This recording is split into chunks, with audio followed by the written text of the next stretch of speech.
damage sustained. Aren't you worried we'll have to fight an insurgent? Nope. Someone else will take care of it. I guess after me. Jedi Fallen Order is one of those games that I find genuinely frustrating to talk about. It falls into an unfortunately specific category of games that have all the pieces of a better experience already in it, but they're never pulled together to reach its full potential, so we're left with something that is just okay when it could have been great. I wouldn't go as far as to say that the game is mediocre, but I genuinely don't understand how so many people could say that this game is a masterpiece given just how many bugs and questionable design choices it has. That's not to say that the game has lacked criticism for these areas. The critical reception seems to be split right down the middle. Lots of people love it and say it's the best Star Wars game they've ever played, whereas plenty of other people hate it and say it's one of the worst games that they've ever played. Needless to say, the reception seems to be more polarizing than just a little mixed, and I don't think it's hard to see why. It comes down to expectations. I can't speak for anybody else, but I know that this game subverted my expectations in all the wrong ways during my first playthrough. I didn't expect the exploration to be so unrewarding, I didn't expect to spend so much time doing platforming and solving puzzles, and I didn't expect the story to be nearly as messy as it is. The combat is probably the best thing about the game, but even that falls short in many ways, especially when it feels like you spend more time doing platforming than anything else in the game. So it makes sense that people who were expecting an action-focused experience would be disappointed when they spend so much time doing things that don't involve combat, and the people who didn't care about the combat as much would enjoy an experience with a lot of visual spectacle. It's action versus adventure, and whichever one you prefer, and depending on how easily you're dazzled by the game's more cinematic moments, is going to determine how much you enjoy the game. But it would also be unfair to say the only people who like this game didn't engage with the combat or the action side of things, just like how it would be unfair to imply that everybody who hates this game were incapable of appreciating the journey that it takes you through. For many people, it's going to be a mixture of both. For me personally, I switched between the two depending on what each planet had to offer. For Imperial areas, I preferred combat, but anything regarding the game's wildlife made me appreciate the moments when I didn't have to fight anything. But regardless of what I was engaging with at the times, I always managed to find glaring flaws with all of it. And one of the biggest flaws with this game is the sheer number of bugs you will encounter while playing it.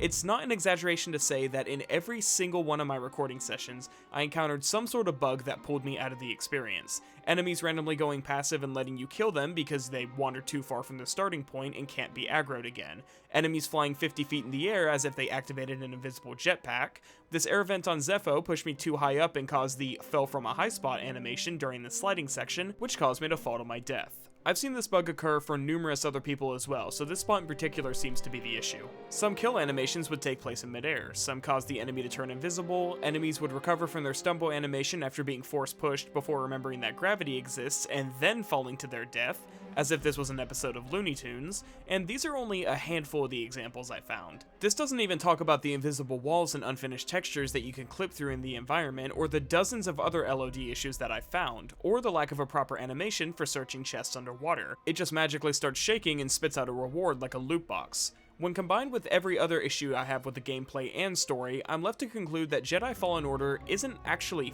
finished. Some areas feel like they received way more development than others, and some areas feel like they're missing a massive chunk of the content that was planned for them, like the arena fight about a third of the way into the story that I considered to be the most underdeveloped section in the game. And I'd like to levy some of this criticism by saying that I don't think this is due to laziness or a lack of care from the developers. The behind-the-scenes videos that come with the deluxe edition of the game made it very clear that the people who made this game wanted to make this game.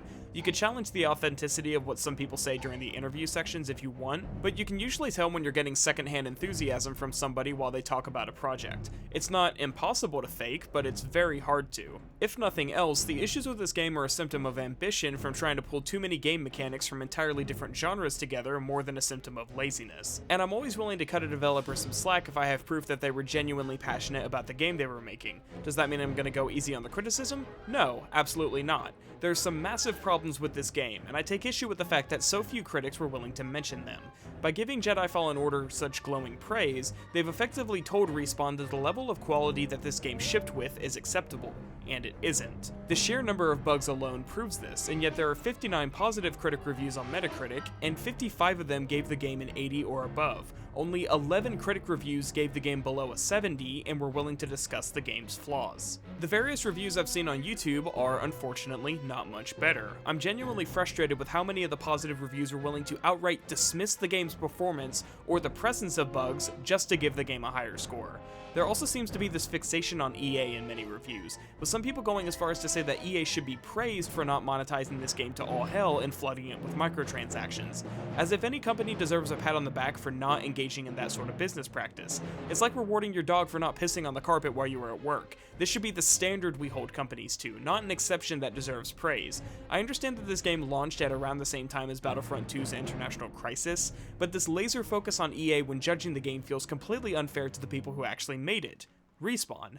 I know that EA is notorious for their treatment towards their developer studios, so it is a good thing that they don't seem to have as much of an influence on this game as they did with Battlefront 2 and Anthem, but they shouldn't be the focus. But in a twist of irony, I think I disagree more with the negative reviews than I do the positive ones, because many of the ones I've watched feel almost spiteful in their criticisms. They're calling more attention to the issues I have with the game, but some of them are full of unfair criticisms that focus more on what Jedi Fallen Order isn't, instead of what it is. I was only able to find 3 videos that I consider to be fair critiques, and only one that felt like a more condensed version of everything that I have to say. Please don't mistake any of this as me saying that I hate how well the game has been received. I have a ton of respect for Respawn because they have proven themselves to be a competent team who has released one of my favorite games of all time, which ironically happens to be the game I covered last on the channel, Titanfall 2. It doesn't bother me that so many people review the game well. It bothers me that the people whose job it is to point out the larger issues simply chose not to. Praising a game for the things it does well and criticizing it for the things it does poorly aren't mutually exclusive, and I think it's about time that some people stop pretending that they are. I'm probably the least qualified person to be saying stuff like this, but you can like something and still acknowledge that it's a complete mess. By treating this game like it's perfect, you are effectively saying that there aren't any areas of improvement, and this couldn't be further from the truth. Even ignoring the bugs that this game is littered with, many of the other areas are still heavily flawed, including, or perhaps especially, the main story. And yet, I found myself wondering if the monumental amount of praise this game has received, despite its issues, may have been for the better. Respawn is developing a sequel to the game, Jedi Survivor, and I'm wondering if this would have been possible if the game had reviewed more poorly. Almost everybody seems to mention how this game has no microtransactions. The game sold incredibly well, and this is sending a strong message to EA that story-driven single-player games are financially viable and worth investing in. So yes, I take issue with the fact that the reviewers are borderline dishonest with how they portray the game's issues, and I do think that this is a larger problem with the integrity of gaming media outlets and reviewers on YouTube, but I have to ask myself if this is the lesser evil when the opposite is EA confirming their bias against single-player games and refusing to let Respawn work on a sequel. In a perfect world, EA wouldn't need this type of response to recognize the value of single-player games, and Jedi Fallen Order could have been criticized more fairly, but this isn't the case. I had similar thoughts in my last video about the relationship between Titanfall and Apex Legends. Did Apex kill Titanfall and simultaneously bring Respawn into a more favorable standing with EA that lessens the risk of them being closed down entirely? And just like before, I don't really have an answer for it. So all I can do is point out that I think the game received far less criticism than it deserved, and you could probably make a strong case that this was actually for the best. And with that, I think it's time to start reeling in some of the more incendiary takes and start to focus on the game itself. So let's start off with my own personal experience with this game. I did 2 full playthroughs of Fallen Order. My first was on hard mode, and then I went up to Grandmaster for my second run, which is the highest difficulty available. The difficulty options change the usual health and damage modifiers, but they also change the timing on your parry windows, making the higher modes more demanding. It's worth saying now that I enjoyed my second playthrough much more than my first for a number of reasons. For starters, the combat is the most rewarding on the highest difficulty, and I was forced to really learn how to handle each enemy properly to get through it, which I found satisfying to work through. I was able to see which enemies work well and which work properly, but more importantly, which of them are the most consistent. I went for near 100% completion on my second playthrough, and the only reason I didn't get 100% is because I was missing 1 or 2 scans on a few of the planets that I really couldn't be bothered to track down. Most of this is because of how annoying the platforming is, even though it was easier on my second time around because I already knew what the game was expecting of me, and I knew to experiment with my movement as little as possible because of how easily you can fall to your death, which takes off a massive chunk of health on Grandmaster difficulty. So I put about 35 hours into the game if you don't include the times that I booted it up to get test footage against various enemies, and I can confidently say that Jedi Fallen Order is a good game. I had a lot of fun with it, and I think that's the most important part at the end of the day. But that doesn't mean that the game was consistently good from start to finish. Some areas of this game really drag, and some feel more than a little rushed. It feels like it has a lot of the same pacing issues that God of War 2018 does, which it really shouldn't, seeing as it's half as long as that game at most. I spent a lot of time on my second playthrough trying to really find the words for why I found this game to be such a disappointment, because the reasons aren't as obvious as they may first appear. I've come to conclude that Jedi Fallen Order's greatest flaw is how everything it tries to do has already been done better in another game, and it ultimately fails to bring the best parts of its inspirations together. This makes it feel like nothing about this game is truly original because everything is borrowed from something. It's not accurate to say that the game is uninspired, it's more like it's too inspired. By Metroid, From Software, Tomb Raider or Uncharted, and even God of War 2018 to some extent, with a story that even manages to feel unoriginal despite having some really impressive themes and ideas that it tries to explore. The best way I can describe the gameplay is that it feels like there are too many conflicting flavors. I was originally going to use an analogy about mixing different types of food that don't go well together, but then I saw another review and saw that he basically did the exact same thing 2 years ago, so I won't. The point is, a game can be a more linear and cinematic experience, like Uncharted or the more recent Tomb Raider games. It can be a Souls-like with difficult combat and a bonfire-like checkpoint system, and it can be a Metroidvania where skills and abilities are unlocked to open up more areas around the world. But that doesn't mean that each of these elements works well together. A competent studio like Respawn could probably pull it off, and they almost did, but Jedi Fallen Order seems to have a bit of an identity crisis. I think the main flaw here is that no one of these systems could be described as the cornerstone for the rest of the game.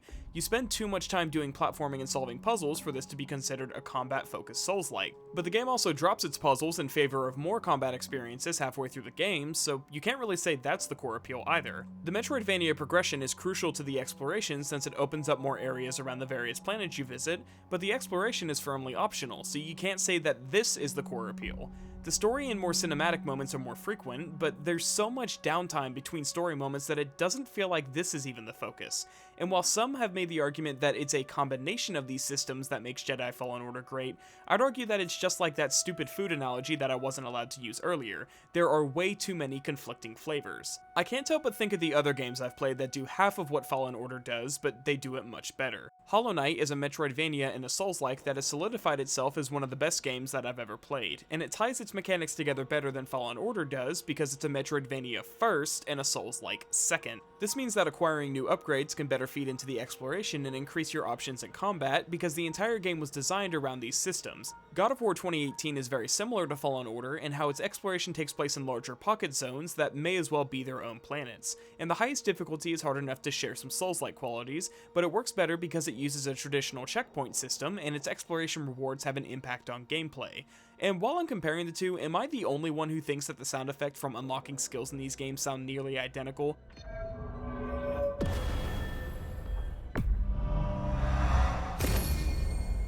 This really screwed with me on my first playthrough until I got used to it. And with how universally criticized the game's platforming has been, I don't feel the need to justify how other games do it better. You'd think that all of these would come together to form something greater than the sum of its parts, and to probably the majority of people, it does. I think the Star Wars coat of paint on top of it all adds enough context to make the experience feel fresh, but this doesn't work on me. I'm sorry, but I don't see much of a difference between a generic wall run or a Jedi wall run, just like how the ponchos in these games aren't automatically Jedi ponchos. This may seem like a reductive comparison, but that's just how I see it. A double jump is still a double jump, it doesn't matter what you call it. I think it goes to show with just how strong the Star Wars iconography is with how many people can connect with the game's elements on a deeper level based on little more than what amounts to a coat of paint. I even found this working for me in some areas too. Whenever I'd be facing off with one of the more involved bosses and staying in step with their moves like a legitimate duel, then I hit a phase change where they switched to a double saber mode, causing me to switch to mine as if we're both powering up despite the DPS actually being lower. It's a very memorable moment despite the footage not being nearly as impressive as I remember it. It helps that I beat this boss on my first try with my healing items exhausted while I was close to death. It's easily one of my favorite moments from either of these playthroughs, and it almost makes up for the fact that this boss reminds me of Fiona from Shrek, which was just as distracting as it was entertaining. When you're engaged with a game at this level, it really is the closest I've ever had to not just feeling like I'm controlling a Jedi, but feeling like I am a Jedi. I'm not going to argue that Fallen Order sells this fantasy better than something like Jedi Academy, especially since they're heralded as having the best lightsaber combat in the entire franchise. But with my experience with Star Wars games stemming more from the Star Wars Galaxies emulator, The Force Unleashed, and The Old Republic, I can certainly say that nothing has ever come close to giving me this feeling as some of the fights in this game. But this is just one boss fight that lasted less than 5 minutes in a roughly 14-hour playthrough, and there's a reason it's the most memorable part of my time spent with the game, because almost nothing that came before or after managed to come remotely close to recapturing that feeling. That's not even considering the people who never felt this way while playing the game at all, and the only thing I have to say to those people is that I hope they manage to find a game that does, because it's awesome. But I also try not to judge a game based on how it makes me feel, especially when the only thing I felt after this point was bored and disappointed, and not just in the gameplay. There were numerous letdowns in all areas of this game and enough questionable design choices that, when paired with the sheer number of bugs I encountered, can only point to one conclusion: Jedi Fallen Order isn't finished. So it's about time that I stop speaking about the game in broad strokes and narrow down to the actual issues, because this game has many issues. The gameplay elements in Fallen Order are not nearly as much of a tangled mess as they are in the Gothic games. And I'm only saying this because after spending the last 7 months working on that video with no end in sight, this is something I genuinely appreciate. If this game was any more difficult to analyze, then you wouldn't be watching this video right now. The main categories that I'll be breaking the game into are exploration, combat, and story. I view the game's other elements, like movement, platforming, and progression, as more of the supporting cast to these broader sections. Exploration is the best place to start because it's what pads the rest of the game the most. The only reason that Fallen Order is a 10 to 20 hour experience instead of a 5 to 10 hour one is because of how much time you spend running around the environment either looking for collectibles or traversing to the next story section. This alone isn't really an issue. It reminded me a lot of the exploration sections in God of War 2018. This was especially true on Zepho because of how much it reminded me of the areas around the Lake of the Nine, especially when you get to the flooded section over by the crashed Venator. I also feel that making direct comparisons to God of War is the best way to show how Fallen Order falls short in its exploration, and I find this doubly ironic considering that the director of this game was Stig Asmussen, who worked on God of War 3. I wasn't expecting anything resembling God of War in this game, but I couldn't stop seeing the similarities between these games as I played. So let's start off with the broadest topic in this section: world design. I don't consider Fallen Order to be open world, it's more like open level, and this only really applies to some of the places you visit. There are 5 planets for you to explore in this game: Bogano, Zepho, Kashyyyk, Dathomir, and Ilum.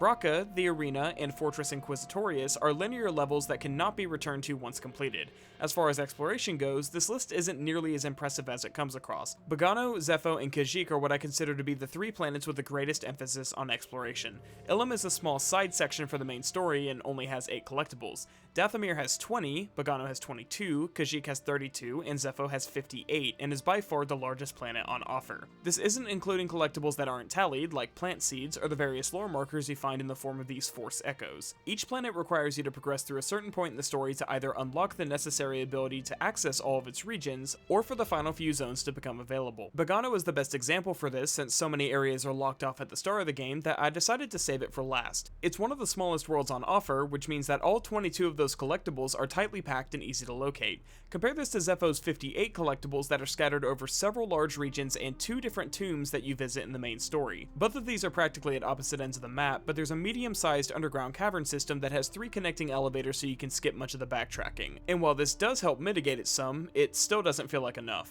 One thing about this game that I seriously hate is the lack of a fast travel system that is unlocked after finishing the story sections for each level. I don't think that simply letting you warp from the bonfire-like meditation points around the map would be a good solution, but the game does already hint at a solution on Kashyyyk. After finishing the area for the main story, this giant bird will appear at various points in the Shadowlands to teleport you straight to the exit. This is necessary because some parts of this level are impossible to backtrack through, and it would have been way too tedious to add side routes to make it possible. I think that more things like this could have worked as a diegetic fast travel system, like the different boats and silt striders in Morrowind. You could even justify having some different landing zones for your ship that start you in a different part of the map. This even makes sense given how the story progresses. There is no logical reason for the Mantis to park in the exact same spot on Zepho where it was attacked by an ATST, or in the same refueling station on Kashyyyk where the Empire has already arrived and flushed out the opposition that helped you secure it, or the same spot on Dathomir where you were chased by a mob of literal zombies who were crawling all over the ship when you made your escape.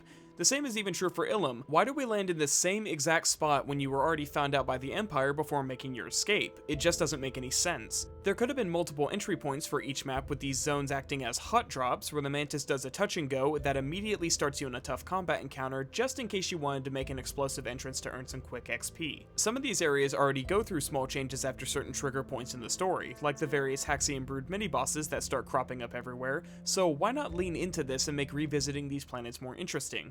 Bogano doesn't really need any alternate starting points since the planet is so small, but even it has a change in enemy variety near the end of the game. The concept of levels changing over time was only explored a tiny bit here and there when it should have been explored in full to make revisiting these places less boring. But the size of these levels and the lack of a fast travel system isn't the only reason that it feels tedious. Much of it has to do with the way that you traverse the world. The platforming in this game is quite possibly one of the most criticized elements of it, even amongst the reviewers who gave the game the most amount of praise. It's been continuously compared to Uncharted or Tomb Raider, which is something that has never felt quite right to me despite still being pretty accurate. The issue with the comparison is that it brings some very, very negative connotations to this game. Uncharted isn't known for its flexibility in how you traverse its locations or how you solve its puzzles. I can't speak for Uncharted 4 because I haven't played it, but the first 3 games only have one real way to progress that you aren't allowed to deviate from. Unfortunately, this comparison has even been made by Stig Asmussen himself. There's this scene in the making of documentary that I've seen many people replay when discussing the gameplay. He's talking about the gameplay reveal trailer, and he says that they didn't want to use the introduction to Kashyyyk because of how much time you spend scaling this AT-AT, and it would give off the impression that this is what you will spend 99% of the game doing, when in reality you will spend more time in combat. Or so he said, and I don't think he was outright lying. It's more likely that the finished product ended up with more of these connecting platforming areas than they intended. However, this doesn't change the fact that you spend a significant amount of time out of combat climbing around, wall running, swinging from vines, sliding, and slowly squeezing your way through tight spaces that my fat ass would never fit in. That last one obviously exists to give the game time to load the area without freezing, which wasn't even an issue since I'm on PC, but the sheer number of them really shows that Respawn was aware of how poor the performance was before release. I think that the traversal options here are fine in moderation, but they're never used in moderation. The game isn't demanding much from you in these moments, and the only challenge is trying to stick the landing before the game breaks and sends you plummeting to your death. This is where the game's technical and mechanical flaws are put on full display. You're taught as early as the introduction on Bracca not to experiment with controls. There's one path forward, and trying to do literally anything else will result in your death. Even after you unlock the later movement abilities like the wall run and double jump, you're going to learn that these moves are only useful in very specific situations. You can only climb, wall run, and grab onto very specific surfaces, and there's almost no consistency to this whatsoever. There are textures that look identical to other climbable surfaces, but you can't climb on them. You can't grab onto just any ledge, only certain ledges, just like how you can only wall run on certain surfaces. The game tries to give this some description by saying that they need to be rigid walls, but what the game considers rigid is completely arbitrary. I learned this in the tutorial section for the wall run when I tried to play smart and wall run on the perimeter walls. What makes this any less rigid than the actual platforms you can wall run in this sequence? Then you're teleported back to the room where you were in before, and just look at the textures on these stone walls compared to what we were just using in the tutorial. Do you seriously mean to tell me that this is somehow less rigid than a flat sheet of metal with a couple of indents? There's no consistency to the colors in this area either. All the stone is the same gray with red stripes, so you need to learn to identify what the game is expecting from you instead of experimenting with what makes sense.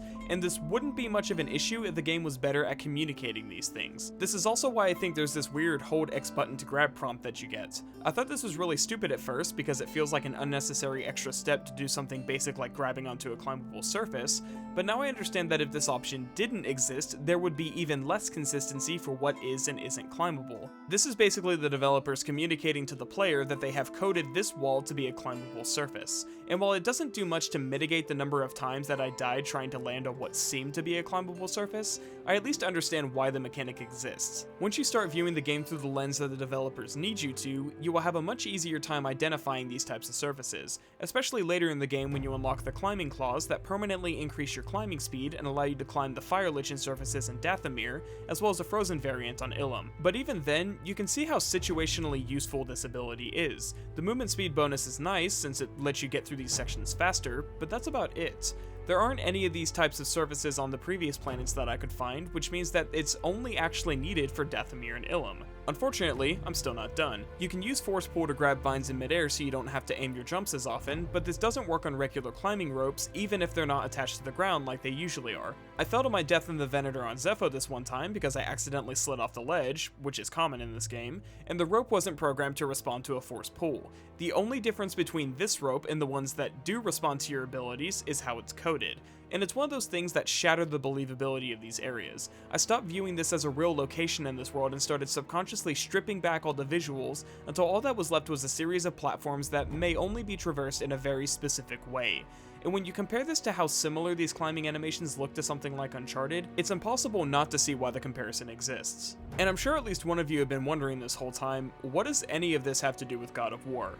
Everything. The answer is everything. Every single one of the God of War games have a linear progression path that cannot be deviated from, and this is never a problem until God of War Ascension. This was the first game in the franchise to adopt the Uncharted-style climbing sections, and was the only time I had to stop and ask myself, why can't I climb this? God of War 2018 made the issue worse with the removal of a dedicated jump button, and replaced it with gaps that will prompt you to jump across when you reach them. Fallen Order's traversal mechanics are just a more deceptive version of God of War 2018's. You might as well be stuck on the ground without a jump button and railroaded into climbing sections that you can't actually fail, because you're never allowed to experiment with your movement anyways. The few exploration rewards that do require this usually consist of you checking your holomap to notice a few more vines or ropes off to the side, which you then follow to reach a chest, which will never have anything useful inside of it. My immersion is broken just as much with the freer movement in this game as they are in God of War when Kratos can't swim across this gap, or when he can't climb these boards, or that he can't jump in the air at all despite being capable of doing so. They're both just as arbitrary, but God of War doesn't give you the illusion of free movement while punishing you for experimenting. It's just more honest about its restrictions.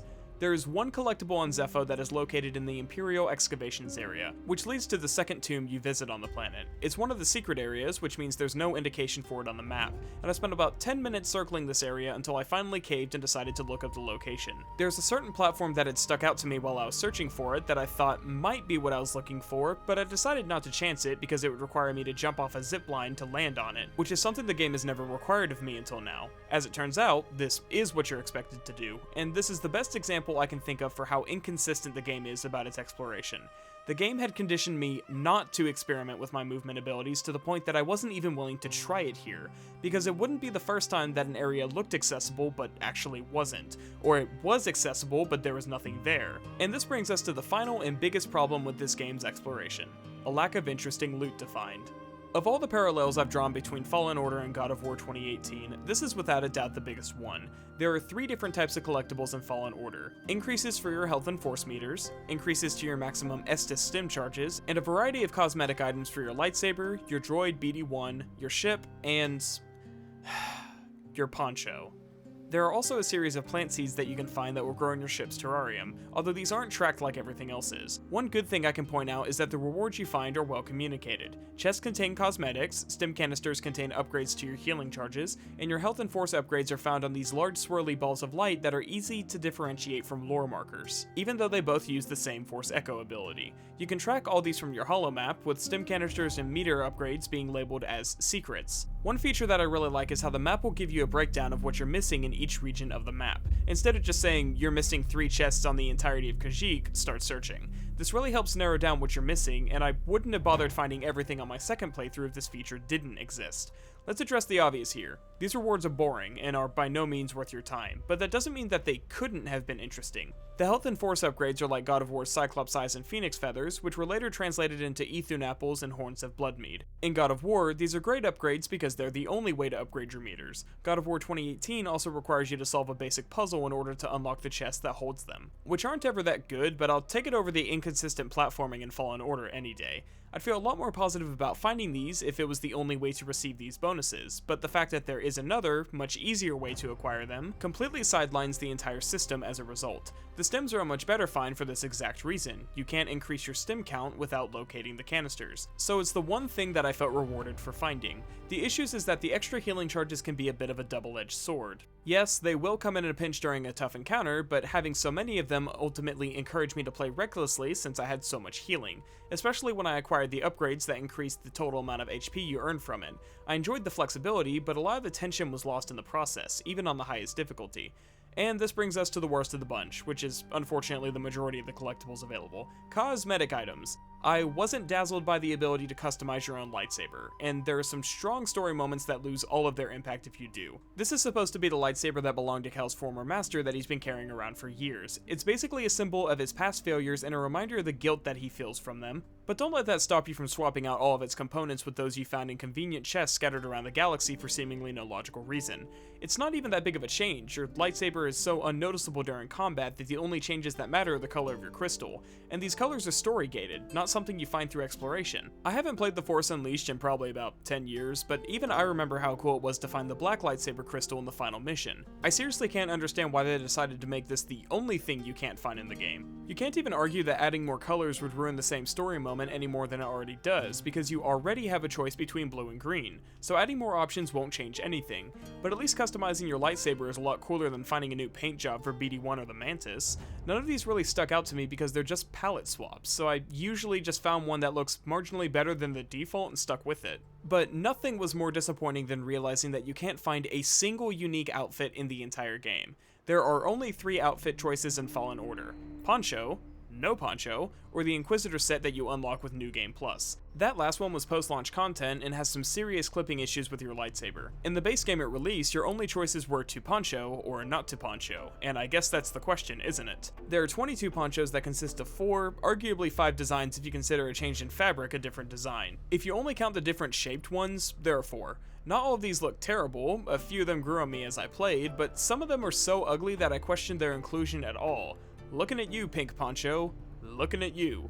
And none of them look even remotely as good as Raiden's disguise in Metal Gear Rising, but none of them are borderline racist either, which you're either going to see as a positive or a negative depending on what social media you use. Adios, amigos. The Commando design in particular looks like the textures aren't even loading in properly. I can't imagine that this is intentional with how low res it looks. Conversely, I think the Free Kashyyyk design is one of my favorites because of the emblem on the back. I was happy to find that these weren't all just palette swaps like the other paint jobs are. But that doesn't mean I'm happy with how low the outfit variety is. It's more like when a fart doesn't smell as bad as you expected it to. Your default outfit without a poncho only has 4 colors to choose from, and the final color is so similar to the default that I think this number deserves to be knocked down to 3. There aren't any other unique outfits to find, so if you really like the armored robe combo from other Star Wars media, then you're going to be sorely disappointed. You can easily see the aesthetic that the team was going for if you check out the game's concept art. They wanted Cal to have that outcast drifter look, and every single one of these designs displayed here are better than what we actually got in-game. I can't help but feel like the ponchos were rushed into the game to have something here to collect at all, and you almost see this in how they're animated. There's a section in the behind the scenes video on this game where one of the animators is working like hell to make sure Cal's vest moves naturally, and it just feels like there wasn't time for these to receive the same level of care. They look stiff while you're moving, and there's this constant clipping on other parts of your outfit. It's even more jarring in some cutscenes. Look at how smoothly Cal's hair moves in the wind here compared to the jagged stuttering on his outfit. This isn't the smoking gun argument or anything, but it does call into question whether the lack of variety in the outfits you find was intended, or if it was necessary to release the game on time. However, visuals alone aren't the only reason that this is disappointing. It's been said before, but I really don't understand why some of these cosmetics don't have any impact on gameplay. I'm fine with this as far as the outfits go, since it wouldn't make sense for them to, but why don't the lightsaber components change anything? This would be a neat way to add a slight amount of depth to the combat by allowing you to spec your character into a certain build, so you could stack items that increase effectiveness with force powers or lightsaber abilities. It's such a simple concept, but it would make finding these items that much more exciting. I don't agree with the idea that this game needs to have a full RPG character building system, but small changes like this would go a long way for what is already here. And I know this because it's exactly what God of War 2018 does. In that game, you don't just explore to find cosmetic items around the world. You can find a few armor sets, but you mostly loot rare materials and hack silver that you spend to craft the armor and weapon upgrades that you want. There are talismans that grant passive buffs or an additional power to use in combat, and higher level equipment has additional enchantment slots to add even more bonuses to your stats. That's not even including the pommels for your weapons that can have a sizable impact on gameplay and the various runic abilities that you find. Now, in fairness, this isn't a perfect system in that game because of how item levels are more important than individual stats, but imagine if all of this was replaced with straight cosmetic items, and you can see how much lesser the game would be because of it. And the main reason I'm making this comparison is because that was how Fallen Order's exploration felt. It was just God of War 2018 without the actual rewards. And speaking of unrewarding, let's go ahead and talk about the combat. This is probably the most polarizing part of the game from what I've gathered. It has a lot of the same issues as the other areas where you can almost point out exactly what mechanic was borrowed from which game, which just makes you ask, why am I not playing that instead? Especially since they never come together to form something truly unique. It's really unfortunate how Fallen Order fails to do anything original. There's nothing wrong with being a clone as long as you do it well, but well, we'll see quite a few ways that this game's combat falls short. I'd like to present a question that I've seen quite a few people ask, because it's a very valid one. Why is this game a Souls-like?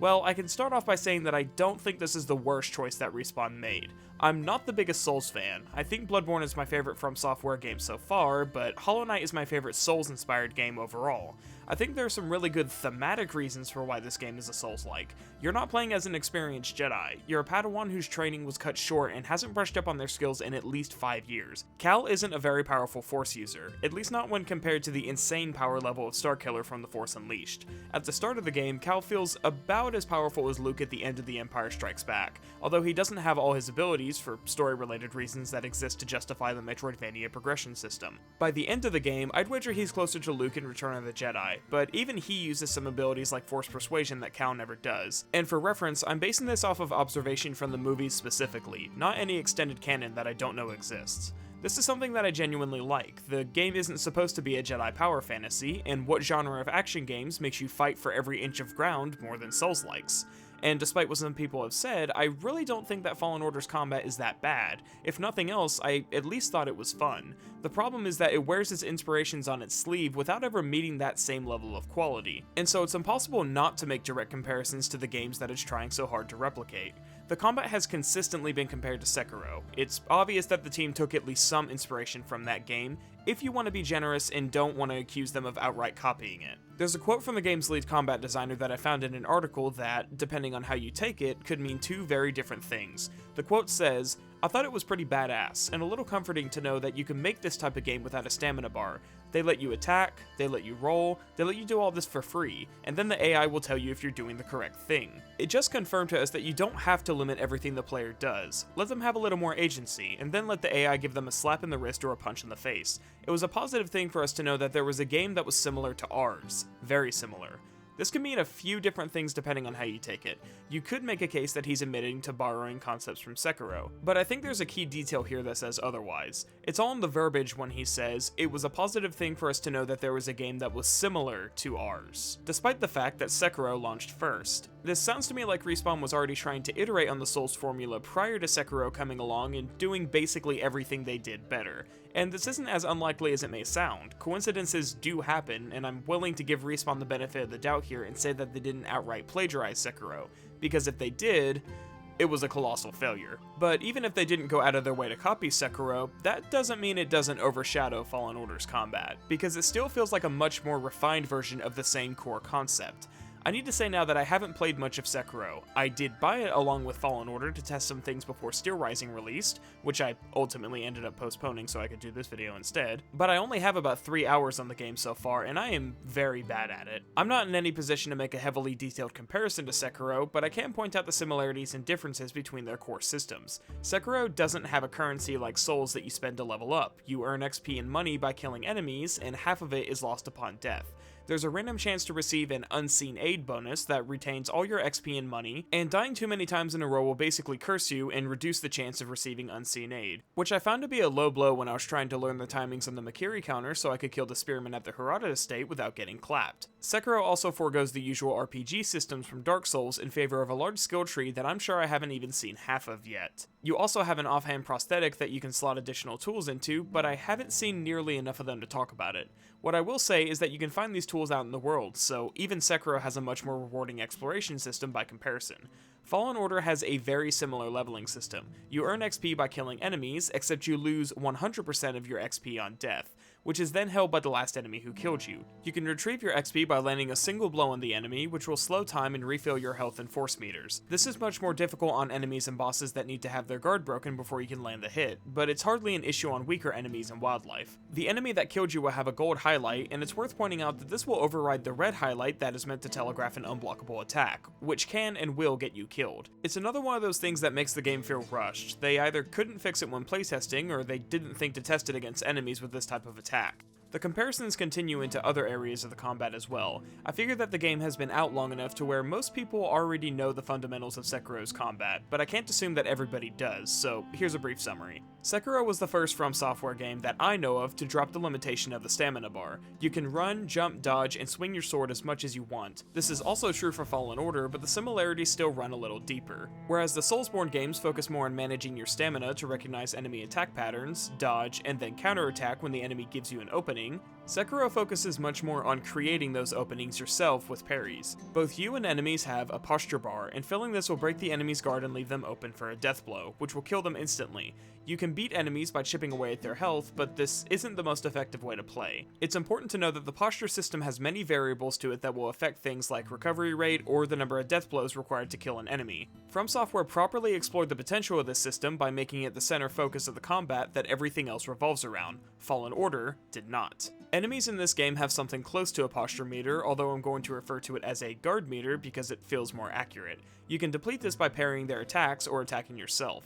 Enemies will usually block your attacks and may parry if you attack relentlessly, and the tougher ones may counterattack afterwards. You can parry this counterattack to help drain their guard meter more, but there is one big difference to the system that solidifies Fallen Order as the inferior version. You can only perform death blows on some enemies, not all of them. In Sekiro, enemies basically have two health bars. There's their main vitality meter, and then there's the number of death blows they can sustain before they're down and out. Fallen Order only has the health bar, and once you break through and manage to get a hit on them, they immediately refill their guard. Although sometimes this entire mechanic fails and I will hit an enemy through their guard when I shouldn't be able to. I can't tell if this is because they stopped blocking just as a strike went through, or if the system is just a little buggy sometimes. This is the one thing that I think really sets the game apart from Sekiro, and why I refuse to use the same terminology for this mechanic, even though it's the same concept. It's ironically the bosses that allow you to land almost an entire combo on them after breaking through their guard, because you wouldn't be able to kill them otherwise. Going pure melee in this game really isn't that much of an option against several of the tougher enemies because it can be such a chore to whittle down their health bar until they eventually die of cringe. I can accept that an enemy so much as touching a lightsaber isn't enough to kill them outright because this is just a gameplay concession. It's necessary for there to be lightsaber combat at all without turning the game into a power fantasy. But that doesn't mean that having an enemy refill their entire guard meter after being hit once doesn't get annoying.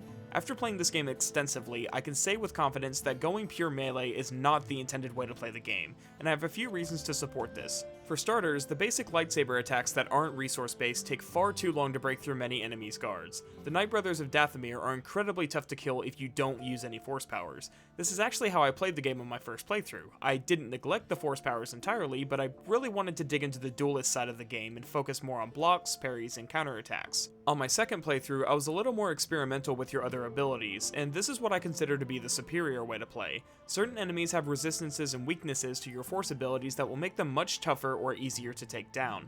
Blasting enemies off the side of a cliff is the most effective way to kill just about everything, but some enemies can be easily killed with specific force abilities. A good example are the rocket launcher troopers, which gave me nothing but trouble during my first playthrough. You can encounter an area full of these guys after exiting the tomb where you earn the force push ability. The first one that is likely to spot you and start attacking will fire a rocket into this wind current, which will deflect it upwards and subtly nudge you towards trying the same with your abilities. You can push their rockets back at them and basically kill them in a single shot, and this is cleverly shown to you by using the same thing that you were using to solve the puzzles prior to receiving the force push ability. There's also a note in the codex telling you to manipulate their rockets using the force. Somehow, I managed to miss all of these hints and continued to dodge the troopers' rockets while closing the distance to swipe at them for the rest of the game, which is one of those things that has me really questioning my own intelligence with how obvious this is shown to you. You're even tested on the same concept when you fight an ATST later that is melted if you throw its mines back at it, so I was bored out of my mind deflecting its gunshots because I didn't understand how these mechanics work.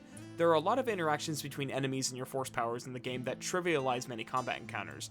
Those Night Brothers that take ages to kill with a lightsaber, they and many other types of troopers can be force pulled and stabbed for a one-shot kill. Purge troopers are resistant to this and have a method of countering it that is unique to their toolset. A few of them can even slam you with damage if you're stubborn enough to keep trying, which I really like since they're supposed to be highly trained to fight Jedi. However, Purge troopers aren't immune to force push, so you can usually just knock them off a ledge and avoid the fight entirely, which I think is the wrong solution since it discourages you from learning their attack patterns and doing these fights properly. If you do still need a bit of an edge, you can always hit them with a force slow and get behind them. You can also unlock stronger lightsaber moves later in the game that help melt an enemy's guard meter. Before moving on any further, I really want to highlight how good I think the core of this system is. I think that many of the critics haven't given the system enough credit for how much fun it is when you truly understand how everything works. Just like how some of the more positive reviews gave it a little too much credit by saying this is the best lightsaber combat in the franchise. I found myself somewhere in the middle. The results are impressive, but the system has a lot of room for improvement. I think that the biggest flaw with this system is that it shares so many ideas with Sekiro that people try to play it like Sekiro, and this is the wrong approach. I can't speak for how late game Sekiro plays, but I can say that Fallen Order most likely and probably and most assuredly doesn't compare. but I don't think that it was trying to. When judged on its own merit, which I understand is something you have to go out of your way to do since the game seems to pride itself as being this Frankenstein's monster of different game mechanics, I think it's easy to see how Fallen Order plays very differently. This is where that negative feature I mentioned before, how breaking an enemy's guard doesn't immediately open them up for a death blow, starts to come into play. This one's seemingly inconsequential difference actually changes everything. For 99% of the combat encounters, the game becomes much less about landing multiple parries to get that one-shot kill, and more about creating openings to chip away at an enemy's health. Parries are one way to do it, but it's by no means the only way. Once I started playing the game with this mindset, I noticed that my options started to really open up for many enemies. I started finding openings to attack when I didn't see them before, like when an enemy goes for an unblockable attack that has just enough time before landing for you to sneak in a cheap hit, or how you can often dodge the attack and then hit them from behind to achieve the same effect. In some cases, you can do both. Learning that force pull trick trivialized much of the combat, but it was still cool to realize that I had the option, and I liked the added touch that the initial pull cost some of your force meter, but the lightsaber strike will regain a little bit of it. There are a few little tricks like this that you can learn in order to make the combat flow a little better than just parry, parry, parry, attack, rinse and repeat. I found that the combat flows much better if you don't try to play super aggressively. I could end a fight much quicker with a few precise attacks than I would by wailing away on an enemy to break their guard. The combat felt a lot more focused and involved when I slowed down and really thought about my next move, similar to how it feels playing the first Dark Souls after spending a lot of time with Bloodborne. There are multiple ways to damage enemies and drain their guard meter, such as force pushing them when they go for an unblockable attack. This is very effective against bosses as well. Not all enemy types are as involved as the Purge Troopers, and I think their encounters are spaced out and varied enough to keep them from feeling too samey, but I found a lot more to enjoy on my second run when I tried using as many abilities as possible, even though I did still often resort to just pushing enemies off ledges to skip the encounter, because it works. There are some exceptions to this. Fighting wildlife is both much easier and much harder. Since wildlife mobs don't have a guard meter, they make up for it by having more health. Most of these mobs feel very uninspired. Large bugs, large mole rats, these not womp rats that look almost identical to them so they're basically what they are to me, big rams, big slugs with ram horns, and an assortment of mini-bosses involving a giant toad called an Ogdo, an ogre called a Jotaz, a giant spider called a Washak, or Wishak, or... You know, I'm just gonna put this on screen, you can decide how it's pronounced. And a Rancor-like creature called a Nidak. Each of these are very tough fights, but the only two I consider worth your time are the Washak and Nidak. Both of these enemies have a unique interaction that brings them more in line with Sekiro's combat. Parrying them at the right time will let you kill them outright. The giant spider only needs to be parried during its lunging attack, quickly making this one of the easiest enemies to kill in the entire game once you understand how this works. The Nidak is much more engaging and requires you to parry 3 of its attacks in a row in order for you to end the fight. This is a tough enemy that likes to flail around in seemingly unpredictable ways, so learning the timing on these attacks was something that I didn't manage until near the end of my second playthrough. I was feeling frisky one day and decided not to dodge its attacks, and basically discovered this on accident. And I can't help but wonder how many of you watching who have played this game didn't even know about it. The Jotaz and Ogdo are the only two in this group that don't have this, except for the boss variants of these enemies. I don't really count these since they're basically the same exact fight, but with a larger health pool and insane damage output, but they do have some slight changes. The albino Washak's lunge attack is unblockable to prevent you from getting the death blow, and the same is true for the third parry on the Alpha Nidak's attack. Of all the quote-unquote unique mini-bosses, only that last one felt worth my time because it made me realize how this enemy has a more varied moveset than any other enemy in the game, and it's the only one that you could consider an actual boss. Other than that, these fights blow because they turn into glorified no-hit runs since you die so quickly. Of the regular variants, only the Washak and Nidak actually have a death blow, unless you count the Jotaz's kill animation when it's at low HP, but I don't. Both the wiki and in-game bestiary said the Jotaz will become confused if you attack it quickly or use force push, but I'll be damned if they're not going to be vague about what this actually means. Even while testing, I couldn't determine if there is an actual difference to its AI by playing this way, because attacking relentlessly meant that I ended the fight too quickly to see any actual changes. The same goes for the Ogdo. The bestiary says that you can sever its tongue with a combination of force and lightsaber attacks, which does not mean using force slow on it when it tries to grab you with its tongue, for some reason. You need to use force pull in order to sever it, and this does so little damage that even the wiki doesn't mention it on the tactical guide. The only thing this does is remove its grab attack, which I have only ever been hit by once. There are no other interactions beyond this, and I think that's a real missed opportunity. I would have really preferred if they would have borrowed a little bit more from Sekiro and added more interactions like this. I think that the instant kill reward could have been toned down on the higher difficulties to only take off about 30 to 50% of their health bar so they don't outright end the fight. And each of the mini-bosses could have been given one. The Jotaz and Nidak could have one of their arms severed that makes dodging and counterattacking easier now that an entire half of their body is left defenseless. I've read that Disney and Lucasfilm's regulations prevented the game from having dismemberment on stormtroopers, but it's fair game on droids and creatures. Parrying the Washot could have you stab the back like you do now, which prevents it from creating the webs that it shoots at you instead of just killing it. Severing the Ogdo's tongue could now require more than simply using force pull on it, and could therefore do more damage in the process. Although I'm sure there's a way to make this more interesting. Maybe it sends it into a frenzy where it is more aggressive but also receives more damage, so the fight doesn't go on for long afterwards. The system is okay as it is now, but it could have been more than that. Other than the occasional fight with the wildlife, most of the game revolves around the duels you have with various stormtroopers, usually with some basic melee troopers with some range support. I really do think that the foundation of this game's combat system is good. We'll discuss soon why it discourages too much experimentation when talking about combat skills and force powers, and as much as I'd rather not linger on the basics, there are already enough problems before we start adding more variables that we need to go through them now. For starters, the combat in this game has a serious lack of responsiveness that has resulted in more than a few deaths. Unfortunately, this is the result of several issues that, when combined, make this game feel very frustrating at times. This is best seen against the dual-wielding Purge Trooper. This guy's attacks come insanely fast, and parrying multiple attacks in a row requires you to start parrying the literal instant you finish the first one. This comes so quickly that if you parry the first attack and don't do anything, you will automatically block the next one. It's only in trying to parry that you can fail and get hit. A big issue is that getting hit by this guy can easily stun lock you into receiving several unavoidable hits because of how fast his attacks come, which I don't think is fair when the start of this combo is just as quick. This enemy is also a perfect example to use when showing another issue with the combat, which is a decision that baffles me. Enemies get invincibility frames while dodging. Not all enemies in this game dodge frequently enough for this to be a problem, but it's especially noticeable against this guy. I view this as a mechanic that should be exclusive to the player. It's a reward for proper timing and reacting to an attack accordingly. It's redundant to give an AI this ability because it can't actually make mistakes. It can be programmed to dodge at a specific frame during your attack animation every single time because it's just a computer. So the fact that attacking relentlessly will cause this enemy to go into a sidestep that will immediately counterattack into a move that stuns you for a second, which can then be followed up with a full combo that can stun lock you to death, is very annoying. I could see this as a punishment for button mashing, but really this just punishes you for playing aggressively, even when you're doing it strategically. This sidestep attack can be parried, but you can't cancel an attack into a parry if you see it coming. Just like in Dark Souls, you're locked into this attack and forced to take a hit, all because this enemy can suddenly go invincible and your lightsaber will clip through it instead of doing damage. Like I mentioned before, this enemy is much easier if you take things slow and get a few precise hits on it, instead of trying to match its aggression, but that doesn't mean this isn't frustrating to deal with when it happens.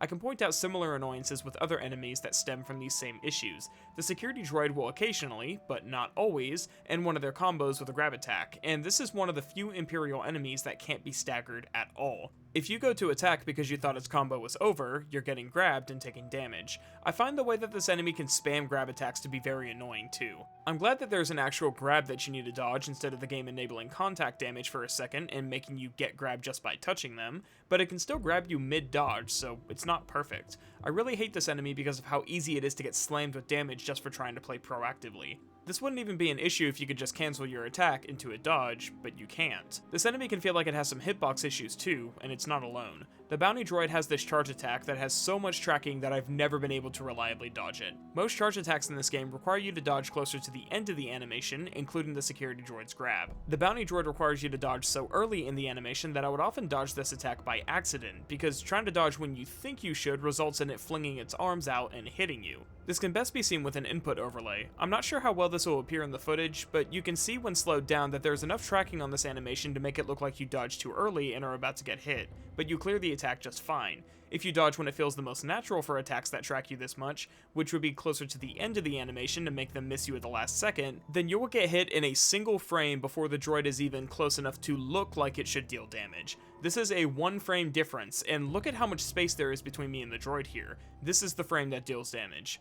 There is no warning prior to getting hit that his arms are going to be part of the attack, and this is a mini-boss enemy that only spawns occasionally on each planet, often with another bounty hunter with it, and they disappear if they kill you. There's this general sloppiness with plenty of the enemies in the game, and nothing shows this greater than fights against groups of enemies. These types of encounters simply don't feel comfortable. Groups of fodder can be taken out easily, and there's a lot to keep up with when fighting ranged and melee enemies together, but groups of enemies with the more complicated movesets don't feel comfortable. You can parry enemies that you're not locked onto, but in a game where you can't cancel your combo into a block or parry, attacking multiple enemies at once is a guaranteed way to get smacked. There's no provision in the AI for the enemies with more complicated attack patterns to account for other enemies in the vicinity, which can cause situations where enemy attacks overlap in unfair ways. It's a culmination of the smaller problems I've gone over that make it so bad. The double saber mitigates this by adding some greater AoE potential, but even that doesn't feel like enough when you get stun locked to death so easily by entire groups. This isn't something that I need to show a lot of examples for, since it basically speaks for itself, so I will only use one from the arena section about a third into the game. I got hit by this Jotaz's unavoidable kick attack while it was still off screen and I was fighting a smaller fodder enemy. I then turn around to hit it and regain my XP and health, which happened to be right as it went for an unblockable slam attack that I didn't notice because of the gold filter bug I mentioned before. I get hit by this attack, and while I'm still reeling on the ground, before I even have a chance to do anything, the Washok does a lunge attack and kills me instantly. These are two enemies that were not designed to be in the same space. There wasn't even a check to see if the Jotaz was on screen before it went for a high damage attack, so there's nothing to prevent these attacks from coming at you so quickly.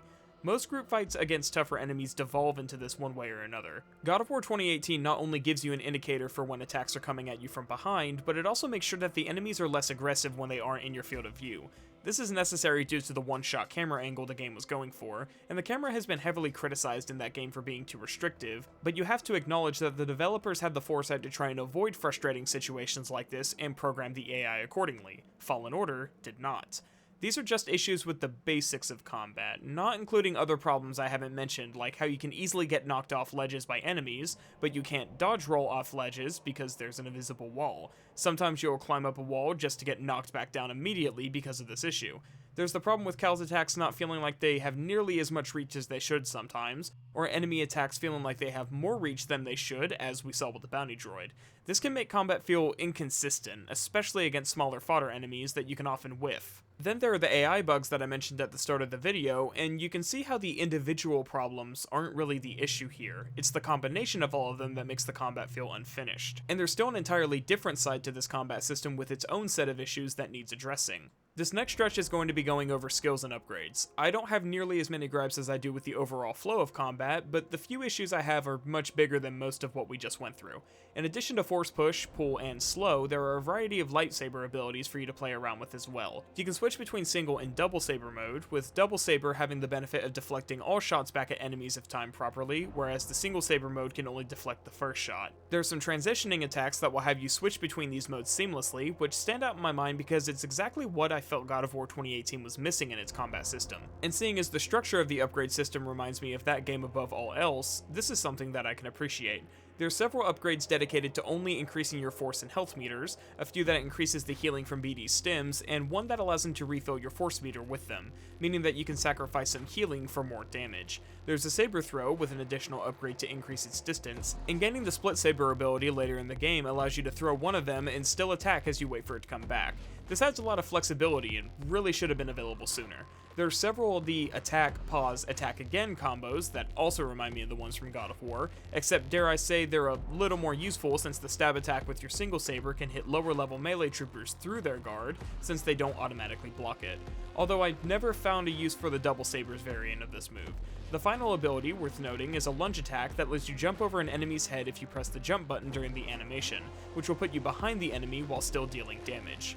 There are a few problems with this skill tree. The first is that the entire thing isn't available from the start. You're drip-fed these options throughout the game, and it takes way too long to get to a point where the combat is actually fun. This makes sense for a few abilities like the saber toss. I can accept that Cal can't use this ability until he has force push and force pull since they both make the toss possible. I can accept it for the upgrades to those specific moves as well, but not much is left whenever you take these out of the equation. The idea is that Cal is remembering these abilities from his past training as he repairs his connection to the Force, but that's not a good enough reason for why something like a transitioning move between your saber styles is at the end of a skill tree instead of something you can acquire after getting the double saber. And the Sekiro style XP system doesn't help how long it takes to acquire everything. On my second playthrough, where I did tons of backtracking to find all the collectibles, killing every enemy and optional boss I came across, I was still 1 skill point short of the final upgrade by the end of the game. There are a few ways I could have earned this, such as not dying to the Haxian Brood mini-bosses, but that would also imply that you need to never die and kill every enemy in the game numerous times to unlock each ability. And by the time you reach that point, you're basically out of things to try it on. The game does have a separate combat-focused game mode called Meditation Training where I did most of my combat testing, but this was post-launch content, so there was even less in the base game. It simply takes too long for you to get to that point unless you want to spend a lot of time grinding skill points. An even bigger issue is probably one of the strangest. Both Force and lightsaber abilities share the same resource, which is your Force meter. Again, this makes sense for some of the moves. The Saber Toss requires Force Push and Pull to execute, so it should use that resource. The lunging attack obviously has some Force ability to it, so this makes sense as well. But why does a heavy overhead strike with your lightsaber cost Force power? Or a spin attack? Or activating your split saber for 2 separate abilities that have nothing to do with the Force? This is a mechanic that even the most glowing reviews would take time to criticize because it just doesn't make any sense. The obvious answer is that these abilities are powerful, so the developers needed a way to limit your ability to use them. The issue is that you now need to choose between using your Force powers or lightsaber abilities instead of being allowed to use both, since they now use the same limited resource. It's worth noting that you can refill your Force meter with regular attacks, but this doesn't work as well against enemies like the ATST who can easily punish you for getting too close. You're almost required to blast its mines and rockets back at it in order to deal damage, but you have so few methods of refilling your Force meter once it's depleted that you need to either risk getting hit by the mine that it drops near its legs, or you can sit there bored out of your mind deflecting its shots until it dies.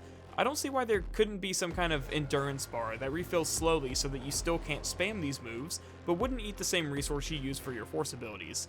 But endurance bar doesn't quite sound right. Do we have another word we could use here? These are the only real issues I have with the skill tree, although that doesn't mean that they're insignificant. When combined with everything else, what you have is a combat system that has a lot of potential to be great, but settled for being just good enough. It is still fun, and I found a lot of enjoyment on my second playthrough when I really slowed down and didn't play as aggressively, but the flaws are still noticeable. And there are only a few other elements of gameplay that I couldn't squeeze into the previous section, so I'm gonna cover it here. I really don't understand why you're not allowed to use any of the guns you find in the game. Having ranged weapons in the game as it is now would require some rebalancing for several levels, so it's not something we can just drop into the game and call it a day, but it felt a little ridiculous trying to spend so much time closing the distance on basic stormtroopers when Cal could just as easily pull out a pistol and just shoot them. I sure hope that Cal never loses his lightsaber, or he'd be completely useless. I also have a few problems with the meditation system that the game uses as bonfire-like checkpoints. For starters, there is too much downtime whenever you're just trying to activate the checkpoint so you can keep moving. This is where you can access the skill tree and have the ability to rest, which will respawn all of the enemies, and the few seconds it takes to load this menu really adds up over the course of the game. There were times where I would just ignore the checkpoints entirely because I was just trying to get back to my ship, and these were almost always the times that I ended up dying and needed to do the entire trip again. I think a better system could have worked where you can press a button while standing on the meditation point to activate it without entering the menu, or they could have made this transition much quicker like it is in literally every other From Software game. These time wasters are odd because there are other parts of the game that go out of their way to try and save you time. If you wipe on a boss and need to retry, you don't need to rewatch any of the cutscenes that you've already seen, which is appreciated since cutscenes can't be skipped in this game. When you get back to the boss, the fight will start immediately and phase changes will be more seamless. This has the ironic effect of your second or third attempt flowing better since you aren't interrupted by these cutscenes, and this is something I really appreciated while playing. Something I don't appreciate as much is the New Game Plus mode, which feels like it was designed by people who don't know what New Game Plus actually means. I didn't expect you to retain any of your progression abilities, since keeping those from the start would allow you to sequence break at least 60% of the story, but the game doesn't even have the courtesy to retain all the skill points that you invested from your previous run. This means that several of your health and force upgrades need to be unlocked a second time. You can't even make the argument that having all these skills unlocked at the start and just drip feeding you each tier as you progress would make the game more boring. If I'm starting a New Game Plus run, that means I want to bring everything I worked for on my previous playthrough into this one. The only thing that carries over are cosmetics, and there's nothing to replace them. If you've already collected everything, then these chests are already open when you find them again. They didn't add any unique outfits or new cosmetics beyond the Inquisitor outfit and red lightsaber crystal, which doesn't make any sense considering that this was post-launch content. You're already putting in the work to make this mode, so why not make some alternate character outfits and lightsaber crystals? God of War 2018 also added a new game plus after release, and it let you keep everything you unlocked, including the ones that are usually story-gated. It also added new equipment that pushed the level cap even higher so that you still have a use for all the new resources the game gives you. It lets you restart with all your endgame equipment without trivializing the combat, since enemies start off at an appropriate level to still be a challenge. God of War 2018 took steps to ensure this was a worthwhile game mode. Fallen Order did not. The last bit of post-launch content was the meditation training, and I am much more positive about how this was implemented. This is something that you unlock after beating the base game, and it's available from the start on New Game Plus. Before we talk about how great this feature is, I want to start off by saying that this is really something you should be able to access from the main menu. I've wasted too much of my time starting the game, waiting for it to get through the studio credits, loading into my save, sitting down at a meditation spot, loading the meditation training area, and then going through a second loading screen after choosing the arena I want to fight in. Other than that, I really like this feature. There are two modes. The first is a series of wave-based challenges against different types of enemies, including a fight against 2 of the bosses at once. You can complete these to earn points, which will unlock 3 new skins for BD1. Again, I don't like the fact that the only thing you can earn in this game are cosmetics. You can earn extra points for beating the matches without taking damage or using any healing items, and this is a good mode to play around with if you want to see how chaotic group fights can get. The other mode is far more interesting and was invaluable for testing out different enemy mechanics. You start off with a grid and a list of enemies, and you're allowed to place them around the arena in any order that you like. You can choose between a small, medium, or large arena for added challenge, and each of the game's bosses are available. There's also a version of yourself that you can fight against if you enjoy the challenge of recognizing and exploiting the weaknesses in your own moveset. I love this feature because this means that you can practice against specific enemies you struggle with throughout your playthrough, or you can redo your favorite boss fights over and over. The freeform nature of this system means that you can make these encounters much tougher by spawning in more enemies if you really want to, or even 2 versions of the same boss, or 4 versions of the same boss that are literally impossible to kill because of how the attacks layer over each other. There is a point system to limit the number of enemies on the field at once, and you can save presets for your favorite fights and load them more quickly. This is as close to a perfect training mode as you could get, and it reminds me of a system I proposed in my Doom Eternal video. It's the perfect way to address criticisms about there not being enough moments of pure combat in the game. If only it was accessible from the main menu. And that just about wraps up my thoughts with Fallen Order's gameplay, so all we're left with is the story. This is where the game disappointed me the most, because the writers present a lot of interesting ideas and proceed to say almost nothing about them. I don't want to outright say that the story of this game is bad, it's more that the main theme doesn't really come into the picture until at least the last 2 or 3 hours of the game, so everything that comes before feels a little pointless. Until I reached that point in my first playthrough, I was actually convinced that the game didn't have any main themes, and I'm sure there's at least one person who quit playing about 7 or 8 hours in for this reason alone. It takes way too long for things to get interesting, and the characters feeling very flat and one-dimensional doesn't help either. I've heard a lot of people say that they really like your crew in this game, but I don't. I wasn't expecting BioWare levels of side conversations that reveal the characters' backstories because that wouldn't really fit the pacing of the game. There are side conversations, but I found that very few of them reveal anything interesting about these characters. Most of them feel like they exist out of obligation, they're just side conversations for the sake of having side conversations, and they're dreadfully dull at that. Some of the dialogue even sounds downright unnatural. These don't feel like conversations that real people are having, they feel like 2 AI chatbots interacting with each other. And just like many other areas of the game, I don't think it's just a symptom of bad writing. Gameplay first is like a Respawn sort of philosophy, and narrative designers especially, that's really important for us. So we have, like scans and echoes as like ways of telling small stories that are tied into reward mechanisms and gameplay and exploration, and that's a way of trying to find a balance between how we're telling a story and what your gameplay experience is as well. That was a quote from one of the senior narrative designers on Fallen Order, whose name I'm flashing on screen because it's better for everybody if I don't even attempt to pronounce it.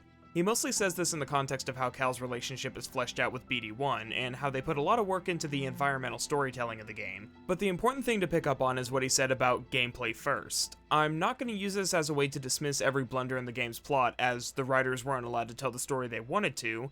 But I do think this puts some things in perspective, especially the expectations that were placed on the writers not to let their story get in the way of the gameplay, which is doubly ironic since every cutscene in this game is unskippable, but I think the point stands. Does this mean that the characters couldn't have been better written? No, I think more focus should have been put on the crew's relationship with Cal and their interactions while traversing the world. You never really hear these characters talking about each other. Much of it has to do with where you're going and what you're doing. And so the actual robot on the squad has more personality than anybody else here. So it's ironic that this quote comes from how they structured Cal and BD1's relationship, because that is without a doubt the best part of the narrative. I think that, above all else, the greatest flaw in the narrative is how the game fails to make your immediate allies nearly as interesting as the villains you come across. They oftentimes feel more flawed and human than the people you're expected to care about. I don't know why game studios think that character backstories that consist of one event in their life that was a little bit sad makes them a good character. The tragic backstory is becoming a major trope in gaming, and Fallen Order has some really good and really bad examples that we'll be going through.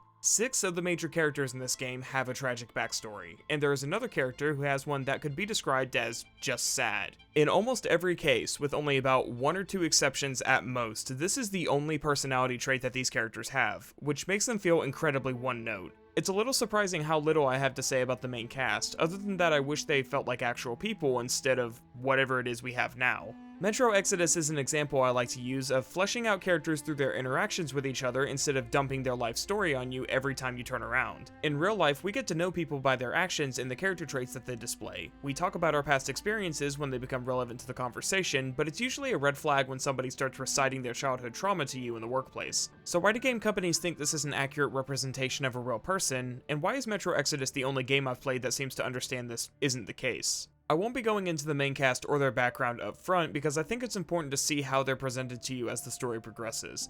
I think it makes more sense to go through the events of the game first and then reflect on everything that we've been shown to find some meaning in it all. A big issue I've had with many other reviews I've seen is that they portray these characters as more interesting than they actually are. They'll present their most interesting qualities up front and focus only on this anytime they're on screen. By doing this, they fail to show just how flat and boring these characters are in 90% of your interactions with them, and so they're depicting them as being deeper and more interesting than they're ever going to be. Because when you read all their qualities, quirks, and backgrounds off a character sheet, there's a bit more to dig into and appreciate. The issue isn't just the moment-to-moment writing, it's the presentation. And I think that's a shame because the acting in this game isn't all that bad. The actual dialogue feels downright unnatural at times, but there are a handful of very good performances in this game. Most of them aren't, but a lot of that has to do with the dialogue they were given.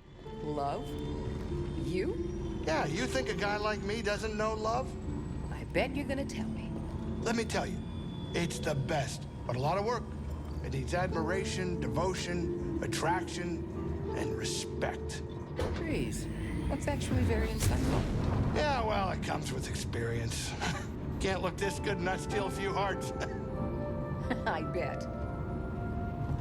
Literally, nobody could make this interesting without turning it into a joke, which would have been even more grating if that was their go-to strategy. It's worth mentioning now that I don't think every game needs its story to be some dramatic masterpiece, and it's easy to come off this way when talking about it. The issue is that Fallen Order really wants to be that type of experience. This isn't like Doom Eternal or Devil May Cry where the story is little more than set dressing to give you an excuse to engage with its combat. We've already gone through how many distractions there are from the core gameplay. This game wants you to take its story and characters seriously, but when you hold it to this standard, the entire thing falls apart. It's ironic that they took the time to point out Respawn's gameplay first philosophy given everything we just went through in the previous section, because it feels like the game is doing everything in its power to detract you from the gameplay's strongest element, the combat. So the least they could do is tell a good story, right? Let's go ahead and start off with the premise of the game and get into it. Fallen Order takes place 5 years after Order 66. Most of you watching should know what this is, but for anybody who doesn't, it could be summarized like this. You threw off my groove! I'm sorry, but you've thrown off the Emperor's groove.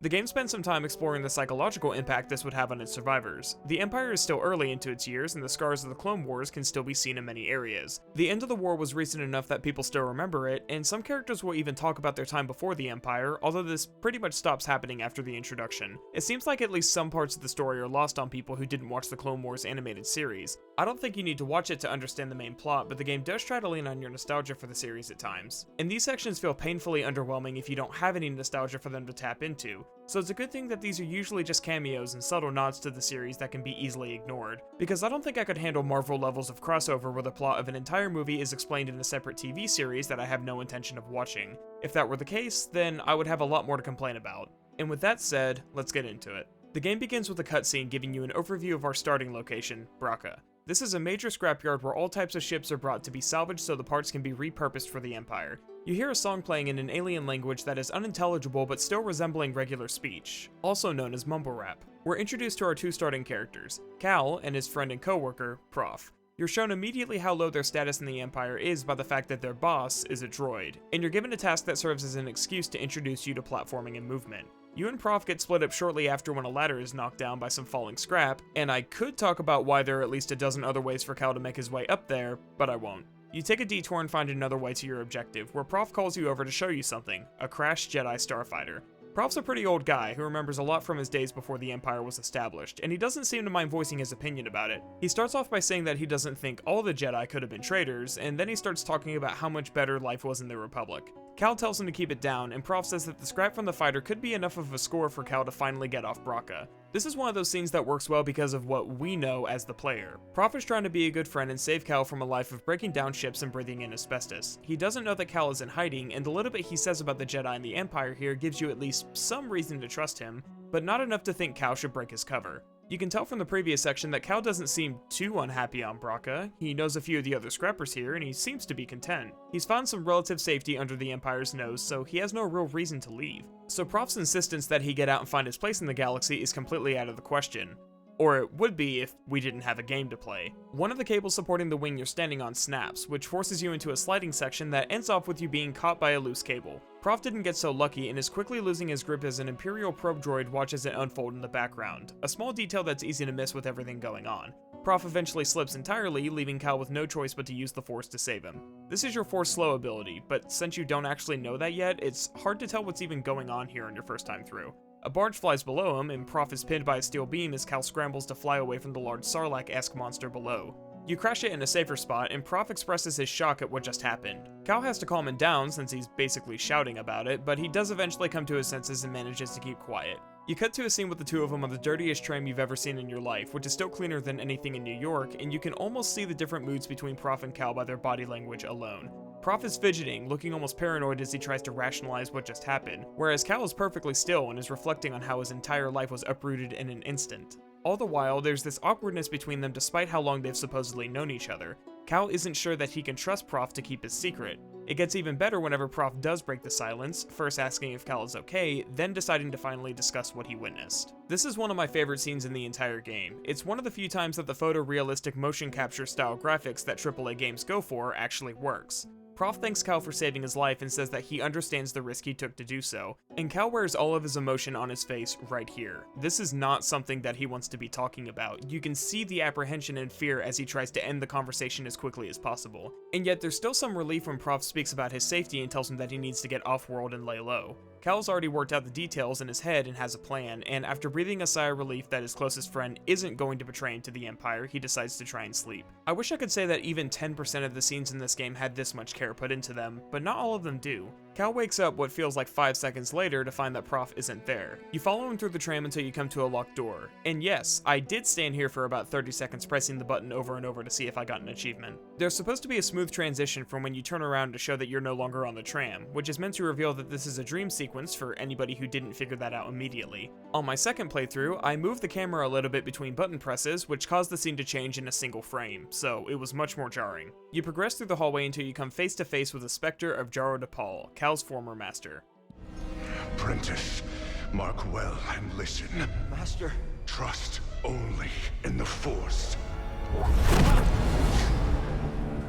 You wake up to find that the train is stopped. Stormtroopers come in and start telling everybody to exit the train and line up.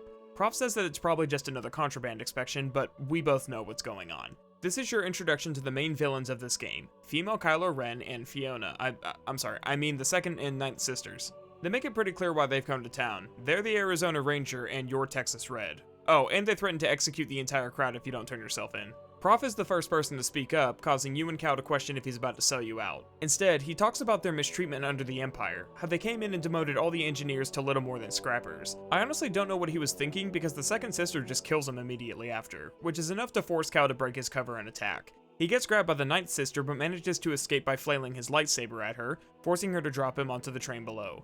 This is your second tutorial, so to speak. You're introduced to the basics of combat, blocking, and parrying. The difference here is that the game is so intent on holding your hand that it won't let you progress until you've performed the specific action it's trying to show you, even if you've proven capable of pulling off the more complicated techniques like parrying. There's a part early into this section where melee troopers will drop down one at a time, and they will continue to do this until you prove to the game, yes, I know how to hold a button to block attacks. You can land parry after parry into a death blow on these troopers, and the game won't let you progress until you let the enemies attack you so it can teach you about stamina. Then you need to perform a parry, and then you can force slow on this rotating wall so you can climb up and progress. By the time I figured out what the game wanted from me, there were so many dead bodies that they started despawning whenever I killed another enemy. This isn't the only tutorial in the game that holds your hand over the most basic mechanics, and it comes off as insulting to your intelligence. The map tutorial is even worse than this since it forces you to, quote, experiment with the controls, and fill out a checklist to prove, yes, I've pressed all the buttons at least once. The map isn't even difficult to navigate, so this feels very unnecessary.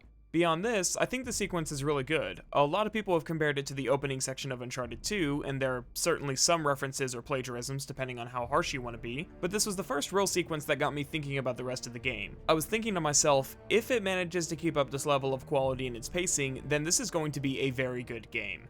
Sadly, I've already spoiled what this devolves into, so this stands out as the exception. In fact, the opening and ending sequences of this game are so good that I'm later going to argue that they were designed first, and everything else was designed afterwards. This is seen even more when you consider that it's the most graphically impressive section in the entire game, and I don't just mean because of all the explosions on screen. The actual textures look more detailed than they do anywhere else, especially in the scene where you're lined up for questioning. You start getting hounded by a gunship before you're saved by the Mantis. Deborah Wilson tells you to keep moving and they'll pick you up as soon as they can.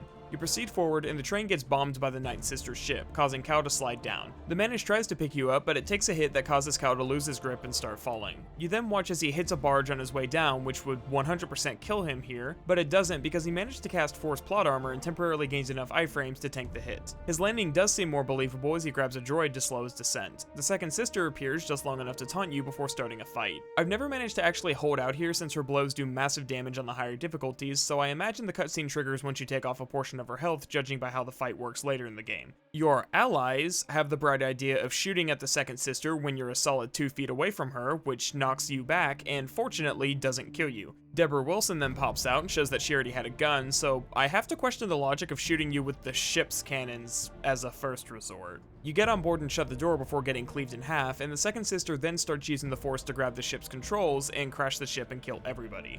You're able to shake her off and jump to lightspeed, and only now does Cal shut off his lightsaber after being politely asked to grab some seat by the pilot. You're now introduced to the main cast, Cere Junda and the pilot, Grease Dritus. Cere explains that the Second Sister is an Imperial Inquisitor, a Force user who hunts Jedi. They were able to find you by tracking Imperial communications, and they made a move when they heard the Inquisitors were heading to Bracca. Cal is immediately distrustful, for good reason, they almost killed us a minute ago, and I'd really prefer if they just drop us off at the nearest space station, I can handle it from here. But he comes around when Cere mentions that she sought you out to rebuild the Jedi Order. Cal asks if any other Jedi survived, and Cere says that he's all they have. Okay, I'm not convinced, can I borrow your escape pod? Unfortunately, Cal isn't me, and decides to tag along and see where this goes. Cere tells Grease to head for a place called Bogano, and tells Cal to try and get some sleep. This is a good breaking point for us to back up and talk about the sequence we just went through. Let's start off by talking about Prof a little bit more. Killing off a character so early in the game just to make your villains appear evil is a well-known trope in games. This usually fails since the character they kill wasn't given enough development for their death to matter, and I don't think that this applies to Fallen Order much. Prof shows enough loyalty to Cal when he doesn't sell you out to the Empire that I think there's enough of a reason to like him, and there's obviously enough history between the two for this death to have enough impact from Cal's perspective. I think that killing him off is the first mistake the story makes, because I see a much better version of the game where he's actually in it. The biggest issue here is that his death just feels really stupid. All I could ask during his speech was, surely he knows that they're just going to execute him for speaking out, right? Then he walks right up next to the Second Sister as if he didn't expect her to kill him. It makes no sense. Why not have him come forward as the Jedi in hiding in an attempt to save Cal, and then have Cal expose himself shortly afterwards? There are plot-related reasons for why the Second Sister wouldn't try to kill him immediately, so this would work. They could get cornered by the ledge and decide to jump when they see the train, and the section would proceed as normal, with Prof providing some basic fire support with an E11 that he picked up off a dead trooper. Seer and Grease arrive to try and save you, Prof sticks the landing on the Mantis while Cal struggles to climb up, and then he goes into his little freefall that ends with a fight against the second sister. I won't be mentioning this again until we finish going through the story, but there is a theoretical version of Fallen Order where Prof exists as Cal's emotional support and voice of reason, and I can't help but feel like that version is much better than what we have now. The next scene is of Cal recalling the last few things that Prof said to him before you wake up to find Grease standing over you. You were talking in your sleep. Weirdo. I really don't know what the purpose of this line is. The dude should know that you were almost killed the day before, and this is just unnecessary. You make your way into the lounge area and get introduced to Cal's special force ability. He picks up a guitar and starts playing a song, which causes Seer to come in and explain that she was the one who wrote it several years ago. Cal explains that it's an echo in the force, which he can sense when he touches the object. Seer then explains that she was once a Jedi. She didn't know Cal, but she did know his master, Jaro Tapal. It's obviously painful for Cal to think about him, and he explains that his connection to the Force was damaged during the Purge. He says that he loses control whenever he meditates, and it's like he's reliving the event. Seer tries to console him by saying that he's a survivor and that he isn't alone, and you're interrupted by Grease saying that you've arrived at Bogano. You exit the ship as Seer tells you about this place. It's an uncharted world that was discovered before the Purge by a Jedi that she knew. This means that the Empire doesn't know it exists, but she explains that her plan isn't to simply hide out here. She points you towards a large tower in the distance, saying that it contains a vault that holds the key to rebuilding the Jedi Order. The problem is that it requires somebody strong in the Force to pass its test, and since she's no longer a Jedi, she needs Cal's help. He still doesn't trust her intentions, and she tells him that she doesn't entirely trust him either, but they can work together against their common enemy in the Empire. She then tells you that there's somebody you need to meet, and you're set loose to explore the area. Cal assumes that this means he's looking for a Jedi, which causes him to question why Seer needs him at all if there's already somebody here who could help her.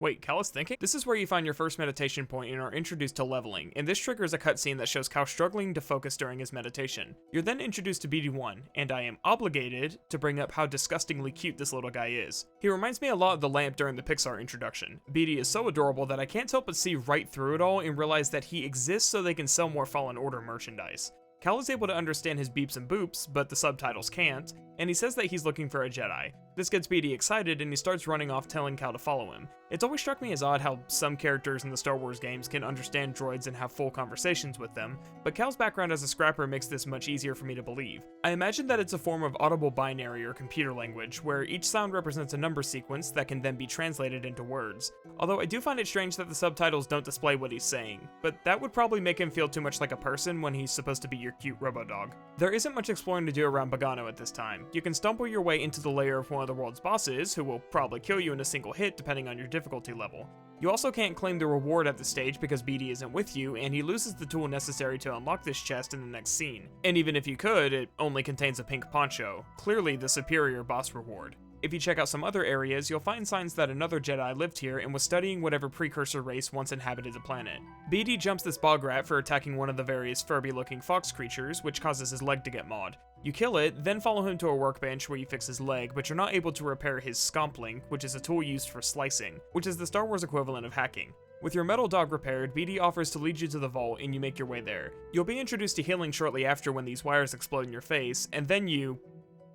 BD, do I need to get the newspaper? At this point, you start carrying him around on your shoulder so that he doesn't get clapped by any more wildlife. That's your job from now on. He also gives Cal somebody to talk to while exploring, and you can learn that he doesn't actually remember how he got to Bogano. BD can be used to ride these ziplines around the map, although it's only one way for now. You're meant to come to an impasse and then detour to find the wall running ability, which you can unlock when Cal touches this specific wall and gets a flashback to a training session he had with Jaro Tapal. Unlike the previous tutorials, this one feels natural since you're getting a glimpse into Cal's past, and it makes sense that you wouldn't be able to progress until you've completed this test, unlike the infinitely spawning stormtroopers at the start of the game, so that you can prove you know how to block. You can use this ability to reach the vault, and BD will play a hologram where you're introduced to Eno Cordova, the Jedi that Seer spoke of before and the one who was living here. His voice is distracting because he also voiced Father in Fallout 4, so it's all I can think about when I hear him talk. I am Master Eno Cordova.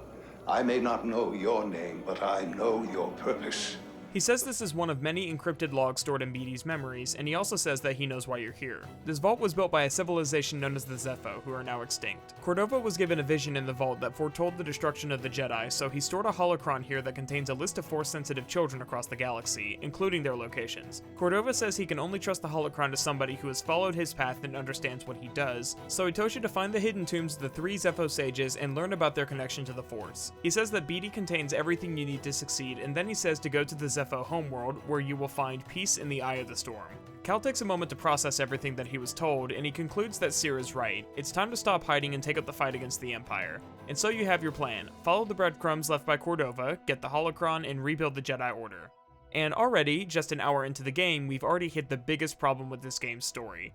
For anybody who has any knowledge of the original Star Wars trilogy, which should be 100% of Star Wars fans that aren't children, you can already see the problem here. We know that Cal and the gang aren't going to succeed here. This plot is dead on arrival, so there's even more pressure for the writers to make the journey feel worthwhile because we already know what the destination isn't. Even if they do manage to find all the Force sensitives, and even if the Jedi Order does start to recover, we know that something will happen that once again scatters them before Luke even enters the picture. You could say this is just the downside of choosing a setting between episodes 3 and 4, but they didn't need to decide on this story either. It could have been about building a resistance group to help kickstart the rebellion, or literally anything besides rebuilding the Jedi Order. But this is what we got, so let's see where it goes. Should have taken that escape pod when you had the chance, Cal. You move on and find a mural that shows another place the Zepho had interest in, Dathomir. Cordova wonders what a peaceful race would want to do with a place so dark, and so we add this to the list of places to visit. You return to Seer, and Cal explains everything, and Seer explains that she was Cordova's apprentice. You're then told what exactly a holocron is, if you didn't already know. It's a data storage device only accessible by Jedi. Cal also uses this time to press Seer about why she's no longer a Jedi. She says that she had an experience that changed her perspective, so she cut herself off from the Force. You can press her a little more about this later, and she'll explain that she still feels the Force, but instead of embracing it, she rejects it. She says that she still believes that the Jedi Order is the best chance that they have against the Empire, and it infuriates me that Cal doesn't immediately call into question whether or not her motivations are in the right place. I'm willing to give him the benefit of the doubt here due to his perspective at the moment. His life has just been turned upside down and his closest friend is dead. He sees the Empire as an objectively bad thing, so rebuilding the Jedi Order is an objectively good thing in his eyes. The issue is that he's never going to think twice about this goal or question if it is something that they should really do, especially when confronted with the very obvious question that I had the moment I first saw this scene play out. If these children are currently unknown to the Empire, is it worth endangering their lives just so you can have a handful of super soldiers to lead your crusade? And even if you do manage to remain incognito as you recruit them, can you trust that the Inquisitors wouldn't be able to sense that many Force users in one place? Surely, if they managed to find Cal so soon after he used the Force once on Braca, even with the help of an Imperial probe droid, this would be nothing but easy for them. One slip up and you'll have the Empire on your doorstep. I'm gonna spoil things now by saying that Cal, Seer, and Grease are never going to address these questions themselves. From this point forward, with very few exceptions, Cal is reduced to a brain-dead zombie who unga-bungas his way through the game with an instant death stick. Don't get me wrong, these things will be brought up, but it's not until near the end of the game when this should have been something they questioned at every step. Cal even has several valid reasons to start asking these questions only a few hours after this point, and he just doesn't. For now, he decides to support Seer's cause, and Grease says this. Dathomir Zepho. It's your choice.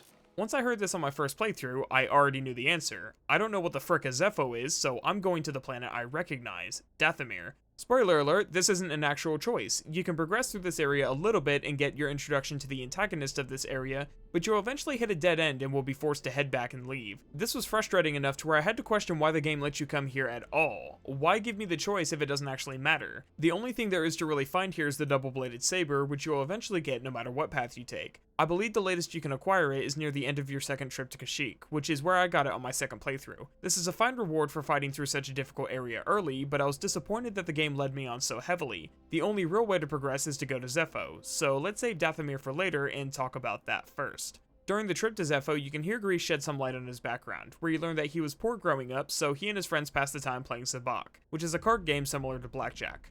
That's it. That's the whole conversation. You arrive to find a massive storm on the surface, and Cal tells the gang what Cordova said about peace in the eye of the storm, saying that he can see a settlement in the middle of it. It's a bit rocky, but Grease manages to land safely. There's nothing to really say about the actual gameplay leading up to the first Zepho tomb. It's mostly just straightforward combat and some platforming. But there isn't anything worth mentioning. The only area I'd describe as difficult is right outside the tomb, since there are 5 or 6 of these ram enemies, which can be really tough if you don't know their telegraphs. The tomb itself has a bit more to go over. You solve puzzles regarding these wind currents in large spheres, and you can uncover several of Cordova's logs here. At this point in the Zepho's life, they were fully committed to the Force, which they called the Life Wind, although that's about all we get. You're meant to progress until you come to another impasse where Cal has another flashback of a Force Push training session, which you complete to unlock the ability. This allows you to do 2 things. You can now move the giant spheres without relying on the wind currents, and you can expose a weak point for the automatons you've been fighting by pushing the orb out of their chest whenever they start using it for an attack, which allows you to do extra damage until they recover. Other than that, there still isn't much to say about this tomb. The puzzles aren't mindless and require at least some forethought, but they're still not interesting enough to remark on. You'll find another breadcrumb from Cordova here. He was able to find that the Zepho had contact with Kashyyyk, and he plans to contact a friend of his for more information, Chieftain Tarful. This puts Kashyyyk on the map as our next destination.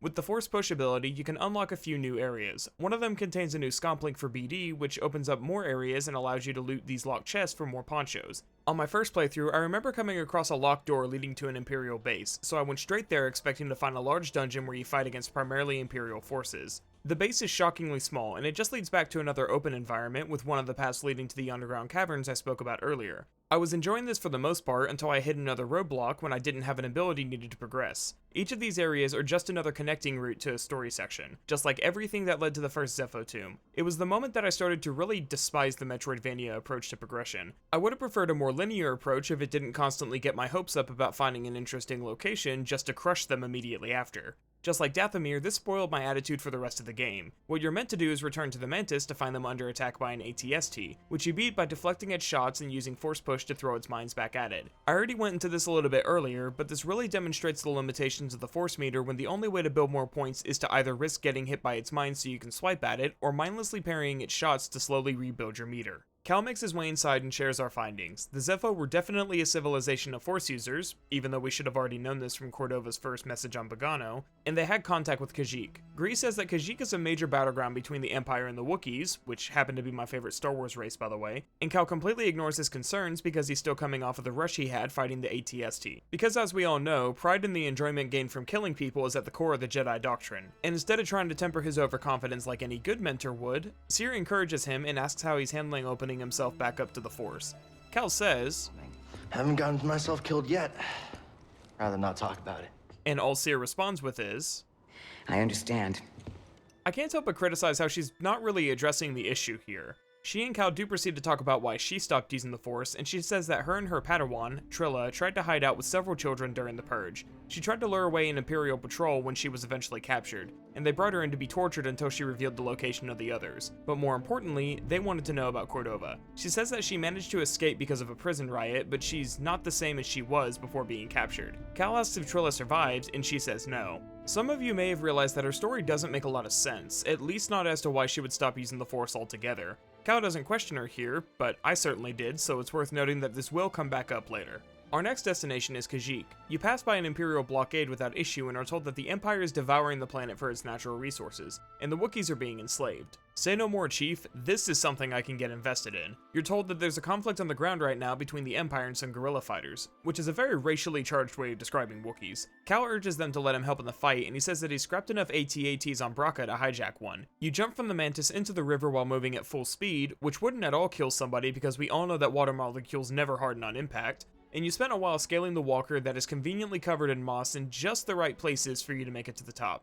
You climb inside and kill the troops, then knock out the pilot so you can take control of it. This is basically an on-rail shooting section that you can't actually fail. I left the game running for almost 10 minutes while I went to do something else, and I never hit a fail state. This is also when I learned that there's no option to disable vibration if you're using a controller. It's during this sequence where you meet Saw Gerrera, an obligatory tie-in to Rogue One that means he can't have anything to do with the actual plot. He's leading a band of freedom fighters to help save the Wookiee slaves from this Imperial refinery. Cal says that he's here to find Tarful, and Saul says that he's impossible to find. The only thing they know is that he's hiding out in a place called the Shadowlands. Some of the Wookiees that are being held captive here are also freedom fighters, so you're roped into helping Saw under the assumption that one of them may know how to get in contact with Tarful. You can have an optional conversation with Seer and Grease afterwards that doesn't add much, but Seer does at least voice some concerns that Saw may have more than one motivation here. It's a bit like the pot calling the kettle black, but she doesn't tell Cal that he's being too trusting of somebody he just met. They have a common enemy in the Empire, but that doesn't automatically mean that Saw is their ally, and Cal seems to trust him completely.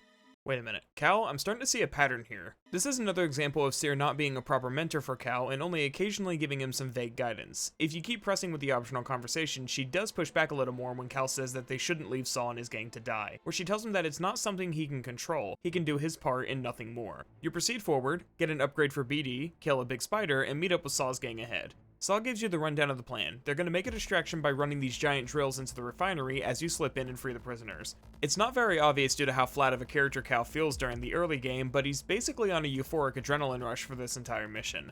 I'm sure that this is some boyish fantasy that he's thought about many times over the years while he was on Braca. He's the Jedi that's dropping in and leading a resistance against the Empire, freeing prisoners and wrecking an entire facility. And I think it's for this reason that he's so quick to trust Saul. He comes at him with honeyed words about how he's here to stop the Empire, but as Cere tried to say before, Saul's fighting a losing battle. I'd even be inclined to listen to her if she didn't stake the fate of the galaxy on a handful of children. Cal's perception of this mission and the impact he feels he's making is important for some tonal shifts that we're going to see a little later, so I want to lay the groundwork for that discussion now. If you didn't explore some of the other areas on Zepho, then this is going to be your first introduction to a Purge Trooper, which we already discussed during the combat section. You kill him and then fight your way through the facility until you come to the holding cells. You're jumped by one of those security droids from Rogue One, since this section is secretly just a shameless Rogue One tie-in, and you get the joy of fighting one of the worst enemies in the game. But hey, that's just my subjective opinion. You free the Wookiees and get one of the more unintentionally funny scenes in the game. Who's ready to fight some imps? But there's no time to monkey around. You help free the rest of the prisoners in the facility, and Saul tells you to get to the roof. You do, where you fight off more enemies and another ATST. Then Saul comes out and gives a motivational speech. Then he tries to poach Cal to be his personal Jedi. Cal turns him down, saying that he has his own mission that he can't abandon, and he says that the offer stands. You're then introduced to Mari, one of Saw's fighters, and Choisik, one of Tarful's lieutenants who you help rescue. They said they're going to try and get in contact with Tarful, but it'll take some time. You can speak with Saw in an optional conversation where he talks big about how freeing the oppressed is where the passion to keep fighting comes from. He also shares some intel he found. Some of his people scouted an abandoned Wookiee village some time ago where they found a route into the Shadowlands. Cal immediately intuits that this was an escape plan in case their attack went poorly. This moment of inspiration quickly fades as the writers promptly remove his brain to prevent any more outbursts of intelligence. They can't afford him to start thinking, the entire plot would fall apart. You make your way back to the Manus where Cere contacts you, saying that they've intercepted some Imperial comms and learned the excavations on Zepho has started back up, so that's your next destination. On my first playthrough, this was the point where the scale of the game started to shrink, since I had no idea how many different planets I'd be visiting. After spending about 3 to 4 hours on Zepho without knowing that I was exploring areas that related to your second trip, it felt like I had just left and was already being sent back. This doesn't help that Zepho was the world that interested me the least. You make your way back, and Cere tells you that Mari had already contacted them. She congratulates you on a job well done, and Grease complains that they risked their lives for nothing. You shrug him off because his character wasn't designed to be taken seriously, and you get another bit of dialogue where Grease talks about wanting to gamble for some extra cash. Cere admonishes him, saying that one of these days the Haxian brood is going to catch up with you. Grease brushes it off, and Cere calls him out directly for having a gambling habit, and frames the Haxian brood as a murderous criminal syndicate. Grease once again blows it off, and you'd be forgiven for passing this conversation off as another useless bit of fluff to hide a loading screen, because that's exactly how it comes off. You land on Zepho in the same place as before. I already talked this a little bit in the previous section, so all I'll say is that there are Imperial troops literal feet from where you land. They never think to report that the enemy ship is docked in the same exact spot that it was previously attacked, and we don't stop to consider that landing here is a terrible idea. Fortunately, everybody forgot to take their brain medicine, so we're not in any real danger. The trek to the second Zepho tomb is made a lot easier due to the number of shortcuts we've opened up, especially if you've explored the underground caverns and activated the elevators. Otherwise, you need to go through the Imperial facility, which I'm still upset was not a dungeon, then pass by the crashed Republic Venator before making it to the Imperial excavations. It's here that you'll acquire another upgrade for BD that allows you to climb a zipline, making them a two-way path instead of just a one-way. You ride an elevator down and then... Cal Kestis. How predictable. Oh yes, I know your name, your past, and most importantly, about Cordova. Tell me, where did he hide the holocron? Outstanding. This is your second encounter with the second sister. The fight is similar to the one on Braca, except you need to get her down to about half health before triggering a cutscene, which means it's over. There's not much to note about the fight itself, it's a good test of your skill so far. She throws Cal through a gate and goes in for the kill, but BD activates a force field just in time to save him, because BD is secretly the most competent one on the team.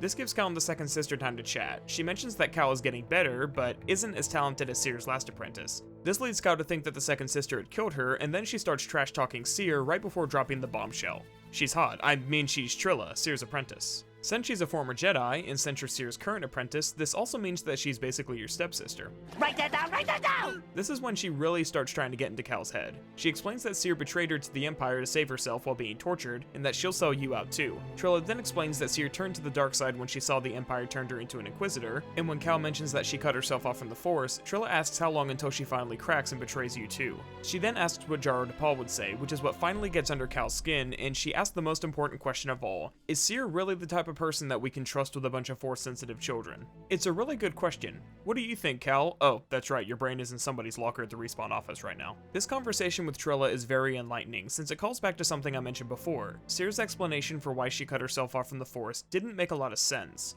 You can see the bits and pieces of the truth on repeat playthroughs, but it was very clear that she was hiding something. However, I do have a few questions about this scene. First, how does Trilla even know about the holocron? I can understand her knowing about Cordova, since Cere would have likely told her about it at some point, and Cere says that they questioned her about it while being tortured, but she didn't know about the holocron until well after Trilla became an Inquisitor. I rewatched the footage from the time you land on Zepho to the encounter with Trilla, and there wasn't a moment where you're contacted by Cere to discuss it. It's possible that there is one and it didn't trigger, but I don't think that there is. We're about to see that Trilla is able to hack into our comms, so that would have been an easy explanation if the writers had thought of it. You can't even make the argument that the previous Zepho vault had any evidence of it, because all of Cordova's logs are stored in BD, and since the holocron came from the Jedi Council and not the Zepho themselves, there's nothing they could have found that would explain how Trilla knows about this. She just does because the plot couldn't progress if she didn't. But what's even more frustrating is that Cal doesn't even ask how she knows about it. He and Cere have been playing this one pretty close to the chest, and he knows it. This would be the first thing I would want to know in this situation. It really bothers me that you're never given a valid explanation as for why she knows about the holocron,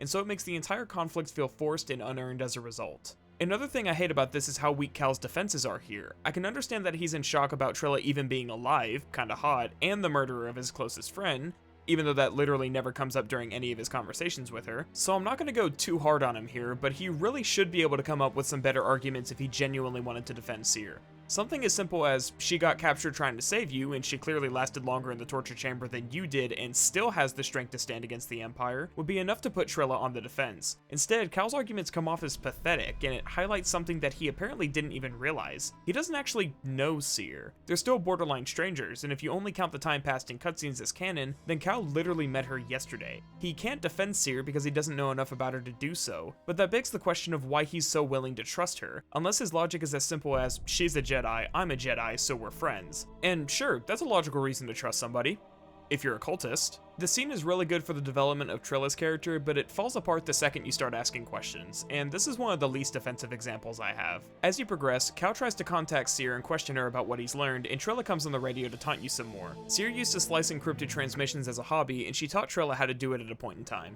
You don't glean much more useful information from her during her taunts, and the only thing worth noting about the tomb itself is how the Zepho were becoming far more steeped in vanity. One of Cordova's logs says this is less of a tomb and more of a temple in worship of one of the sages, showing their shift away from the focus on the Force and more of a focus on themselves. The theme of this tomb is Force Pull, and you unlock it after being lured to a large sarcophagus that is suspended by chains, which gets shot away because the Imperials somehow got a ship inside this underground tomb. Cal remembers how to do Jedi things as he's falling to his death, and you can now use Force Pull on vines to grab them in midair, making platforming much easier. The tomb also has these puzzles regarding a bramble that can only be burned away, which requires you to grab these lanterns with Force Pull. Somebody really should have told the dev who made these to avoid heat-based puzzle solutions in a game where our main weapon is a laser sword hotter than the sun. You find another of Cordova's logs explaining that the Zepho Astrium is the key for perceiving the mysteries of the vault on Bogano. However, many records of the Astrium, usually in the form of these murals, were being destroyed. Cordova wonders why, but the main takeaway here is that we're going to need an Astrium. Trilla comes over the comm and thanks us for raising the entrance to the tomb for her, and BD and Cal re-encrypt the comms once she closes them. You try to reach the Mantis, but you're met with only static, leading Cal to think that something has gone wrong. Maybe we should have parked somewhere else. You'll eventually be ambushed by a bounty hunter on your way back to the Mantis. The game was careful to make sure that there is an ambush point for whichever path you take, and you're trapped in a force field of some sort for the fight. Regardless of how well you were handling it, you'll get hit with an unblockable hit-scan stun attack that locks you in place, allowing the bounty hunter to run up and knock you out in a single hit. It's completely arbitrary and is the perfect way to kick off my least favorite section in the entire game. Instead of being asked to respawn, the game will ask you to reawaken. You do, and we appear to be in an Oklahoma County jail. You solve a basic puzzle to open the cell door and start making your way through the hall to find your missing lightsaber and Robo-Dog. When I got to this part, the very first thing I did was look for something that could be used as a weapon. A pipe, a rock, anything. You're not allowed to pick up anything so that Cal can defend himself, and this shatters the believability that the section is meant to have. It's even worse than Cal not being allowed to use a gun because you could at least make the argument that he's not trained with them, but this is B-horror movie levels of contrived. This is the most logical thing to do, but Fallen Order doesn't adhere to any logic outside of its coding, and the result is Cal looking about as useful as a console Overwatch player with aim assist turned off. You meet up with BD and remove the restraining bolt they placed on him, then you try to make your way out of the prison. You come to an elevator you passed before, which you can now overcharge to power up, and then you hear the same song that played at the start of the game. Hey, I recognize this band. I don't think there's any real significance to this, it's probably just to set the mood and give the song a chance to play out in another area. They did hire a Mongolian heavy metal band to write the song, so this was likely just to maximize their investment. What follows is an interesting concept that isn't taken nearly as far as it should have been. You're introduced to the bisexual owner of this fine establishment, Sork Tormo. Everything that came before is being televised to the crowd to build up suspense, and he says that you have Grease to thank for bringing you together. You're then put into an arena fight, but not before they give you back your lightsaber. Let me repeat that. You're given your lightsaber before you're expected to fight anything. This game is so afraid of letting you fight with literally any other weapon type, despite there being numerous in the Star Wars universe, some of which the Purge Troopers use against you in this game, that your captors provide you with the means to escape just to watch you fight in an arena. The fight itself is decent, it's mostly fodder enemies with the occasional tank until the very end where you need to fight a Jotaz and Washak together, which is made easier if you understand the death blow mechanic for the big spider and take it out first. We already talked about what a worst case scenario looks like here. Once you beat them, you get a rematch against the bounty hunter that brought you here, except it's not allowed to use its unavoidable stun ray this time because the plot has decided that you're allowed to win again. And you're probably thinking that this is the part where you bust yourself out of the arena and find a way to escape. Nope, the Mantis crashes in and picks you up immediately after, and you can never come back to this place again. Finishing this section causes Haxian Brood bounty hunters to start spawning in various places on each planet you visit, serving as tough mini-boss encounters since they usually spawn in groups of 2. This is fine, except they can also spawn in Bogano, the uncharted planet that only you and Seer know about because Cordova discovered it. That's stupid. The entire arena section is quite possibly the most underdeveloped part of the game, and I seem to be the only person who thinks so because I haven't heard a single review talk about how contrived the entire thing is. I'm 100% sure that the reason for this is because of the gameplay first mentality that the studio has. It feels like the assets for this environment were already finished and they didn't want the effort to go to waste, so they made the level anyways and told the writers to squeeze it into the story somehow. How do you justify the crew making a detour to this place just to do a brief arena fight? Just have Cal get captured by a bounty hunter and have the Mantis swoop in to save him when it's all done. The reason I'm speculating this is because I can't help but feel like the story would do better if this entire section was cut. Preferably, I'd like to see it more developed, but it's always easy to say just do more when it's more realistic to work with less and divert those resources to other areas that need it. Still, I'd like to take a moment to talk about how good this section could have been if it was possible to give it more development time. You could have finished the arena fight and then proceeded to escape through one of the side tunnels and fought your way to the comm station where you can raise the Mantis and call them in for an evac. This still wouldn't make the capture sequence any less contrived, but this also could have been fixed by letting you defeat the bounty hunter on Zepho and having Grease get captured, not you. Seer could be the one to pilot you to their headquarters to rescue him. It could be explained that she talked Grease into teaching her how to fly the ship for situations exactly like this since she already knew about his gambling debts. The arena would have been set up as a trap and a stage since they would have known that he's traveling with the Jedi. From here, there are two directions the developers could have gone. The first one would be to have Cal make a deal with Sork Tormo. If he releases Grease, then Cal will come back to fight in the arena willingly. This wouldn't be a hard sell either. The Jedi are all but extinct, and the amount of money they'd make from people wanting to see one fight would dwarf whatever Grease owes them. This may be risky since it could draw the Empire's attention, but a criminal syndicate like the Brood would know how to keep things under the table. This would allow you to come back here and do combat challenges that are topped off with those bounty hunter boss fights. Meditation training was post-launch content, so this could have been the game from the start. The other option is the more direct one. Save Grease, escape the arena, and have those bounty hunters start spawning the way they do now. Either of these would make this section feel more eventful than getting hit with a stun attack and knocked out because the story demands it. You can make this entire part better with a few changes. Easy peasy, lemon greasy. The only thing that would need reworked is how the next cutscene plays out. As it is now, Grease tries to downplay the fact that he just got you captured, and Cere only refers to it as a complication that could have been avoided. Nobody stops to ask Cal if he's okay, which is only understandable for Grease because of how uncomfortable he is with the whole thing. Cal doesn't even seem to care about the situation either. He immediately tells him that the Empire knows about the holocron. Nobody asks how they know about it, and Cal tells Cere that he knows the second sister is Trilla. The conversation goes like this. And I had a nice chat with the second sister, Trilla.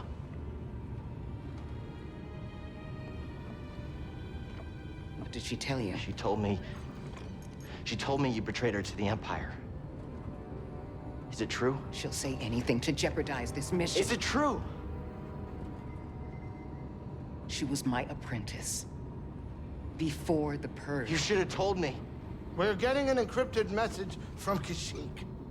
You then get a call from Mari, who tells you that they found Tarful and that the Empire has overrun their position at the refinery. Saul's already off-world, and some of his people stayed to help the Wookiees. Cal and Cere decide to put off this discussion for later, and then we get a cut to Grease waking up Cal to talk about everything. He tries to play the peacekeeper before giving a very sincere apology for Cal's capture. He then proceeds to say that Cal and Cere are the best things that ever happened to him, and that before they came along, all he cared about was himself. Which doesn't make any sense because he traveled with Cere for a long time before Cal came along.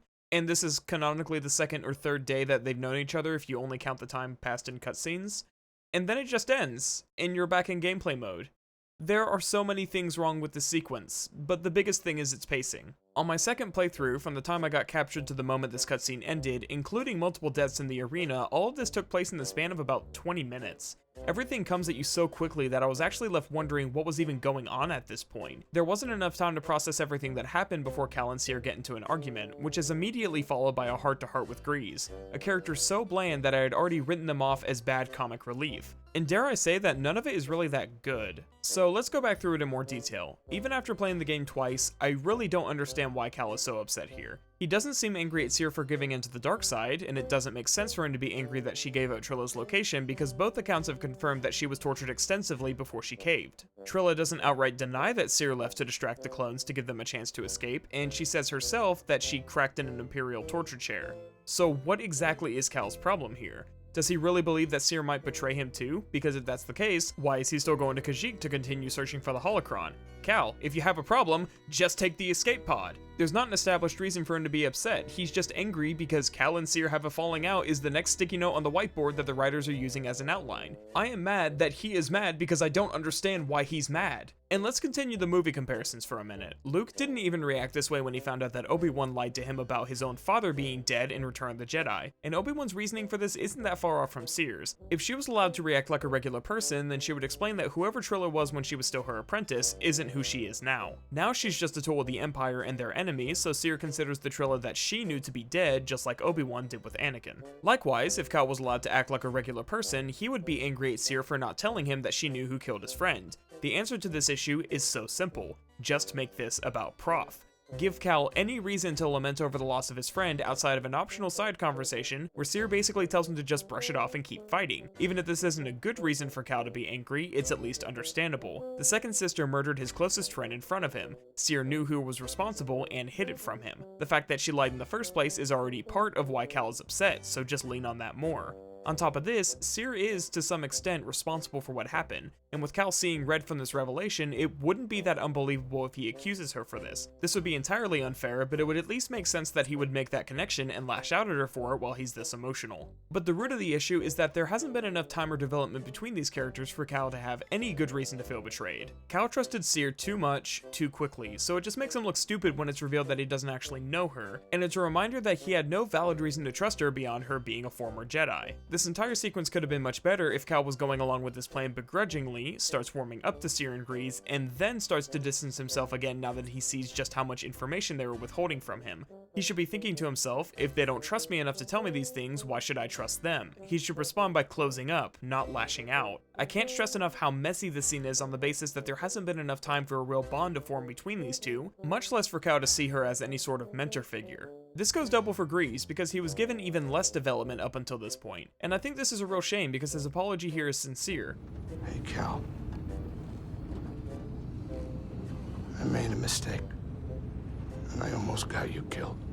It's the most human I've seen this character, and you get a real sense of the shame that he feels for what happened. The problem is, like I said, there hasn't been enough time with this character to really feel anything for him. His gambling debt that got you captured by the Haxian brood in the first place is only brought up on the way from Kashyyyk to Zepho, and there's no reason to think that this is any plot-related detail since the interstellar conversations almost never have anything interesting to say. The first time I got to this scene, I was just staring at my monitor, convinced that I missed some conversation or side quest that fleshes out his character, but I didn't. It feels like an entire chapter or sequence is missing here, but it's not. This section is just as abrupt and baffling as it comes off as, and it won't be the last. The next section has you returning to Kashyyyk. The Empire has overrun the Partisans' location at the refinery, so naturally, we park in the exact same spot that we did before that was conveniently not reclaimed by the Imperials. You can speak with Choisek and another partisan named Mariana, who explains that Saul left Kashyyyk once the casualties got too high, but Mari and some troops decided to stay behind so the Wookiees wouldn't lose their support. Mariana can't afford to stay, saying that her child has already lost one parent. It's a memorable interaction, but it leaves me with just one question. Who is this person? And how does Cal know her? You proceed through the refinery and take another path leading to the Shadowlands, which is one of the more visually interesting levels to progress through. These giant Venus flytraps are everywhere, as well as these large eye-like flowers that stretch towards you and do damage if you touch them. My only issue is that you can't kill them, you can only scare them off by swinging your lightsaber at them. I'm not even going to be facetious about this like I was with the vines in the last tomb. You can literally sever an Ogdo's tongue by using force pull and hitting it with your lightsaber. So why can't you do the same with these flowers? Most of the danger comes from when they're chasing you during a climbing section, so this wouldn't ruin any of the tension either. It's another case of the game being inconsistent with things like this. You can find a Force Echo that gives some more insight into Saul and Mari's split, which was more heated than it may have seemed up until now. Saul was adamant that abandoning Kashyyyk was their only chance of survival, and Mari refused to leave and took whatever troops were willing to stay. It shows that everything he said to Cal during your last visit was just big talk. He really didn't care as much as he let on, and Cal was too quick to trust him. Is this supposed to be a reflection of his and Cere's argument? Probably not, but it would have been a neat way to tie things together. You then come to a region called the Origin Lake, which has you using these jump pads to reach different platforms, including the one that Mari and Tarful are on. You tell him that you're following in the footsteps of Cordova to try and save the Jedi, and Tarful directs you to the top of the Origin tree. Mari gives you a rebreather, which lets you swim underwater, and tells you to try and find your way to the top. You can ask her about her confrontation with Saul directly, and she says that he thinks the war is lost on Kashyyyk. Cal questions if he may be right, and she says that banding together is the only way to survive against the Empire. You can then ask a little about her background, and that's basically all there is to do here. There's not much to note about the climb itself, it's just more platforming through a more interesting environment than anything on Zepho. Cal does use this as a moment to reflect on whether or not his work at the refinery put Kashyyyk on the Empire's radar even more than it already was. After all, the Inquisition came here during your second trip on Zepho and pushed out the Resistance fighters, so he's wondering if he's responsible for any of it.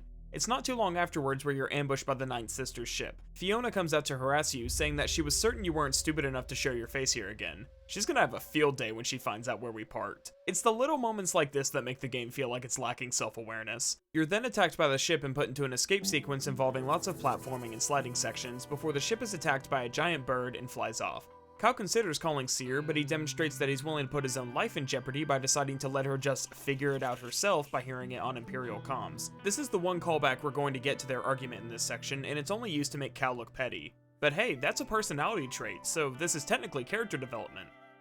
I think. You hit some more jump pads that causes Cal to remember how to double jump, which completes the ability unlocks for Cal. As you scale the tree, he continues to question if your actions here had any impact on the grand scheme of things, and you continue until you find the giant bird with a piece of Fiona's ship in its wing. You help it, because of course you do, and then you get to ride on it, because of course you do, and Cal gets to see from the air how much of Kashyyyk hasn't been touched by the Empire yet. This is enough for him to regain some hope that all is not lost.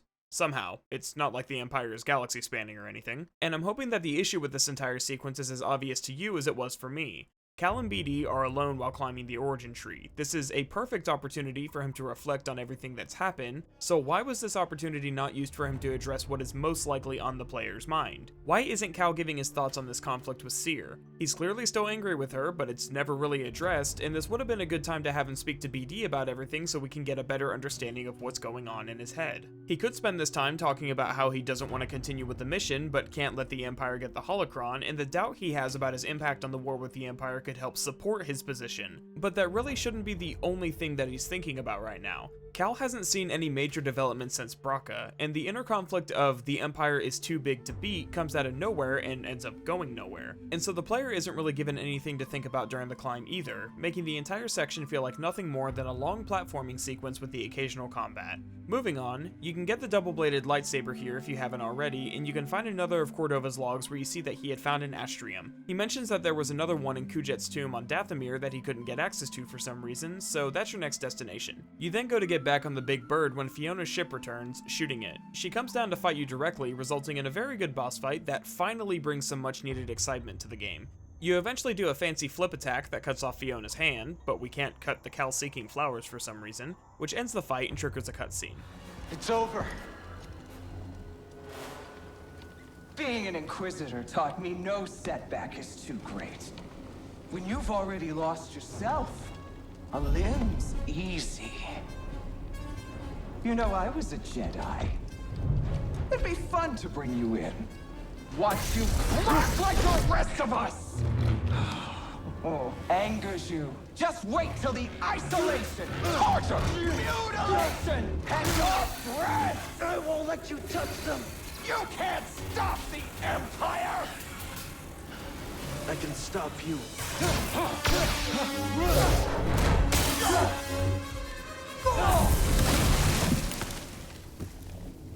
The bird turns out to be okay, because we need a way off the tree, and it drops you off at the entrance to the Shadowlands. Let's skip forward a little bit before coming back to talk about Fiona's speech here. You're back on the ship. Grease cooked dinner for everybody, and Cal explains what you learned about the astrium. He tells them that he defeated the Ninth Sister, the way that a child tells their parents that they got a B- on their math test, and Cere decides to talk about things a little more. She says that she was captured by the Empire and resisted for as long as she could, until somebody she calls a Dark Shadow came in and cranked things up to 11. Cal has this annoyed look on his face like he's being lectured, and Cere comes clean about giving them Trilla's location. She says that she knows nothing can make that right, but you can still save the kids listed on the holocron.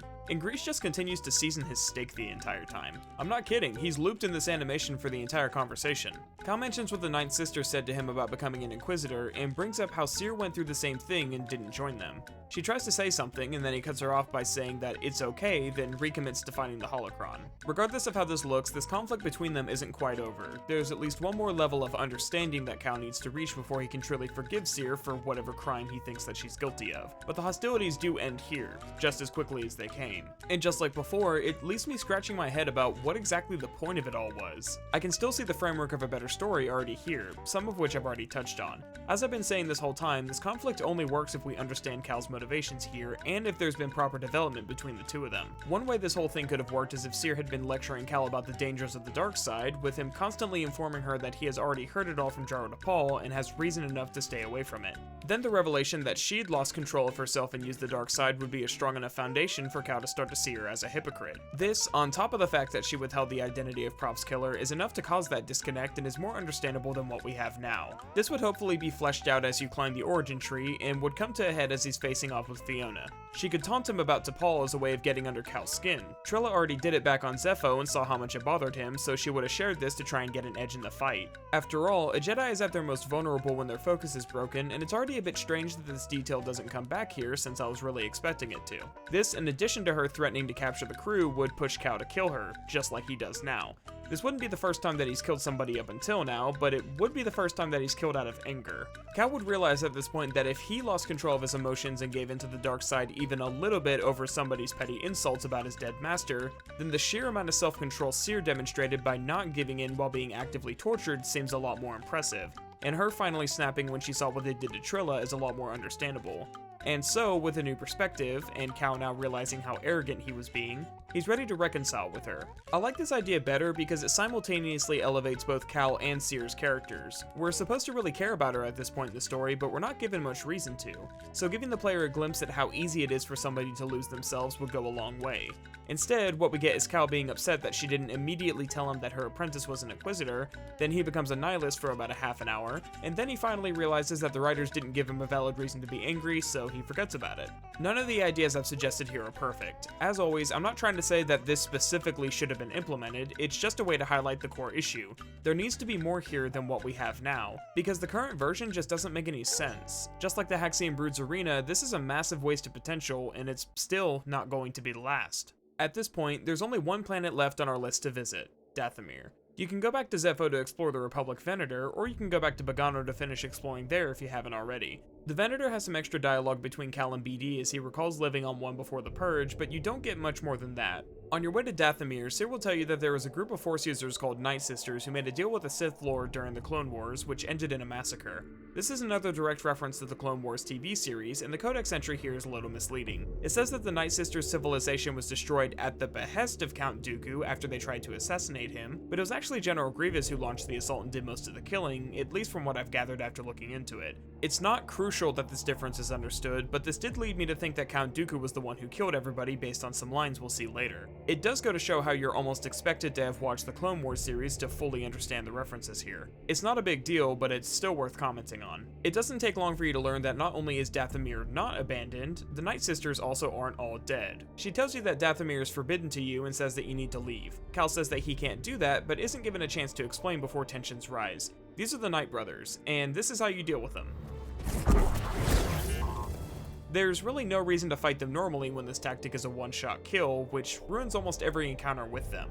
You may recall that I came to Dathomir immediately after Bogano in my first playthrough, and I enjoyed getting smacked around by these guys because it made the place feel as hostile and unwelcoming as you're told. It wasn't until my second playthrough where I learned about this trick, and it makes the place an absolute cakewalk as long as you have the force points to spare. And I always did because of the upgrade that causes BD stims to restore your force meter, and the sheer number of stims I had from exploring. You proceed forward until you're met by an unnamed man in a conspicuous black cloak, and you know he's bad news because his robes are low textured, so this obviously isn't his actual outfit. He tells you that he's just a traveler, and that he's studying the Night Sisters, amongst other things. He gives some insight about the one that we met, saying that she was only a child when she had to watch her whole family die. Cal asks about the ruins, and all he says is that the Night Sister and her kin were seduced by the power that lurks within, and he tells you to avoid it or suffer the same fate. You then get to see just how far the developers needed to go in order to force the story into the next level. Die!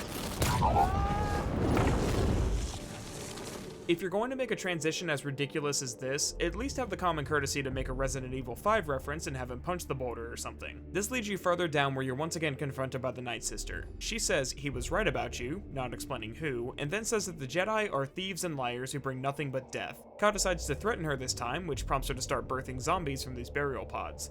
And thus, we are introduced to the worst enemy in the game. They don't have much health, but their telegraphs are very rigid and they tend to randomly go immune to staggers if you don't finish them off quickly. When in numbers, their attacks will overlap in ways that make it difficult to react, so burning them down as fast as possible is the only viable tactic. You proceed forward until you come to a Night Brother settlement, where Cal has the bright idea of force pulling this bridge and alerting everybody. You're forced to escape deeper into the wilderness, where you come to a swamp zone that is probably the most difficult to keep a mental map of. You can find a lot of force echoes here that shed some light on a character's backstory who we already met, which I'll be discussing later. The only way forward is to drop into this large open pit that screams Boss Arena, and then we're attacked by this large bat-like creature that you could see flying around earlier called a Gorgara, which roughly translates to Gluttonous Eater of Developer Resources. This is quite possibly the best boss in the game due to how difficult it can be until you learn its attack patterns. The thing I love most about it is how juxtaposed it and the rest of Dathomir is to Kashyyyk, especially if you come here right after the Shadowlands section. Kashyyyk is ripe with life and dangerous creatures, but there's also a giant friendly bird that we get to fly around on at one point. Dathomir, on the other hand, is barren and desolate, with pits and poison swamps everywhere, and its equivalent is a giant bat that is immediately hostile. The fight itself is made easier when you know how to deal with it. The big bat will try to stab you with its claws, giving you a chance to attack them directly. Doing this for both claws will stun it, prompting you to use Force Pull to deal some damage and let you get some free hits on its head, which is the weak spot.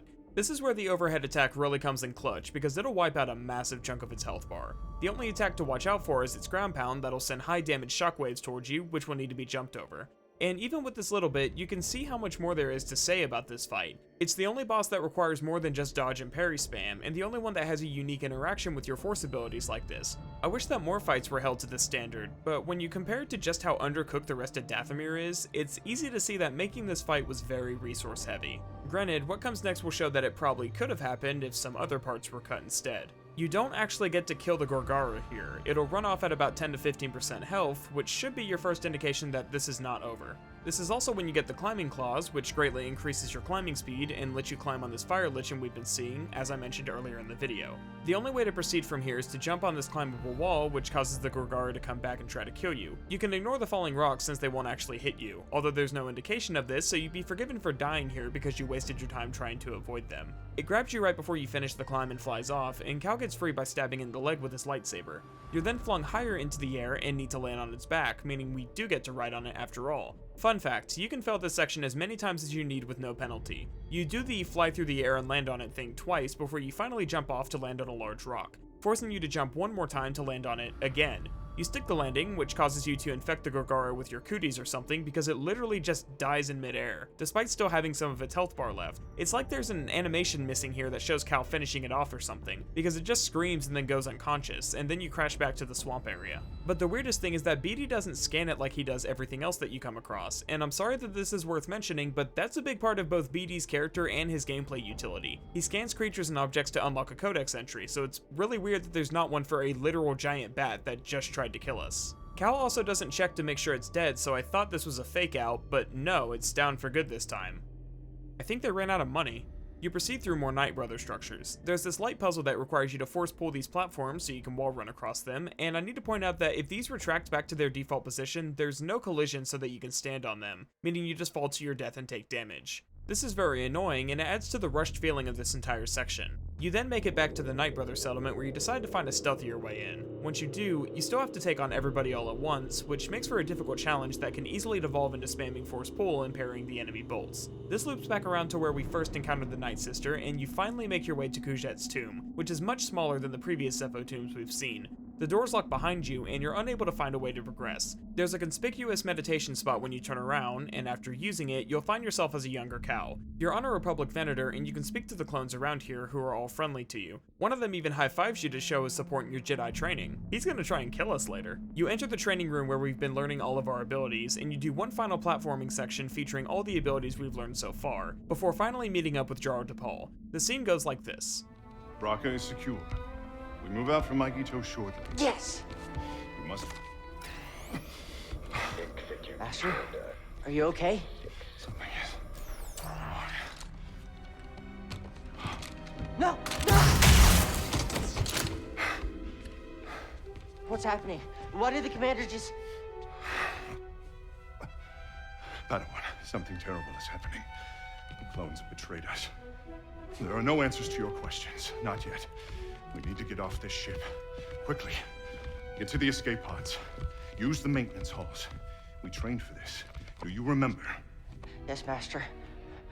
What about you? I will create a distraction and meet you. If I am not there when you arrive, depart without me. I will find you on Bracca. Do you understand? Yes, Master. They're coming. I will seal the blast doors, but if any cross your path, do not hesitate. Go. And may the Force be with you. And welcome to today's episode of I'm sorry that this bothers me, but it just does. I'm sure that somebody more knowledgeable on Star Wars lore will have an answer for this, but I take issue with the fact that Tapal just immediately knows that the clones have betrayed them and gets tipped off the second the transmission from Palpatine comes in. Just because I'm insane, I did rewatch Attack of the Clones and Revenge of the Sith before writing this section, and I'm willing to accept that it's possible that he was able to sense what was happening if several of the other Jedi were already taken out before this happened, and only because Tapal wasn't in battle, so his focus wasn't broken. But without there being some line about him being an especially powerful Force user in this game, it feels like another contrivance that he senses the betrayal so quickly that it makes Yoda look like he took longer to catch on.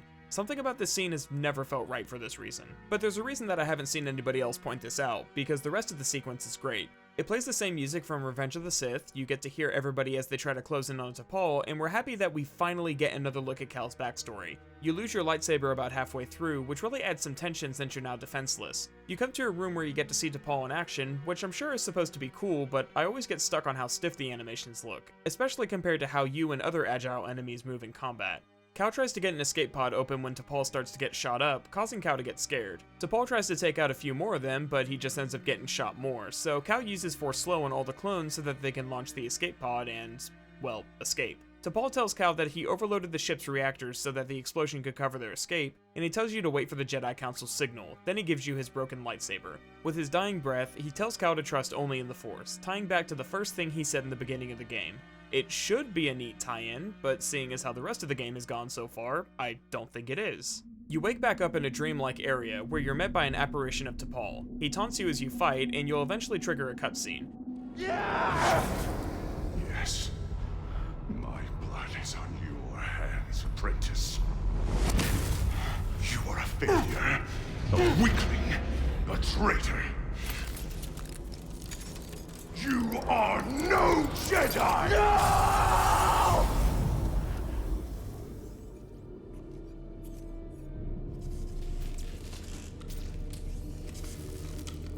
This is one of the better scenes in the game. It's the moment that the story snaps back to reality and remembers that Cal is an actual character. Everything that came before has just been drifting. We haven't seen a solid look into the shame and regret that he carries since the introduction, and it's easy to forget that he's still scarred from what he witnessed 5 years ago. The issue is that this comes way too late in the game. We're at least 4/5 of the way through the story at this point, and only now are we finally uncovering Cal's backstory. After all this time, we're just now learning what he went through, and this is one of the reasons that everything that came before just feels like filler. Not because it isn't progressing the plot, but because we weren't getting any development on this character that we've been playing as for the last 10 hours. So while I think that what's here is very good, it feels like something we should have learned about much sooner. Cal broke his lightsaber during this vision, so your only choice is to return to the Mantis. You meet the Wanderer outside the tomb, who takes a chance to say, "I told you so," and Cal demands to know who they are. He takes off his robe to show off his super cool scars, plus 2 lightsabers, introducing himself as Terran Malicos, former Jedi, and one of my favorite characters in this game. He tries to explain that he and Cal have a lot in common. They both survived the Purge.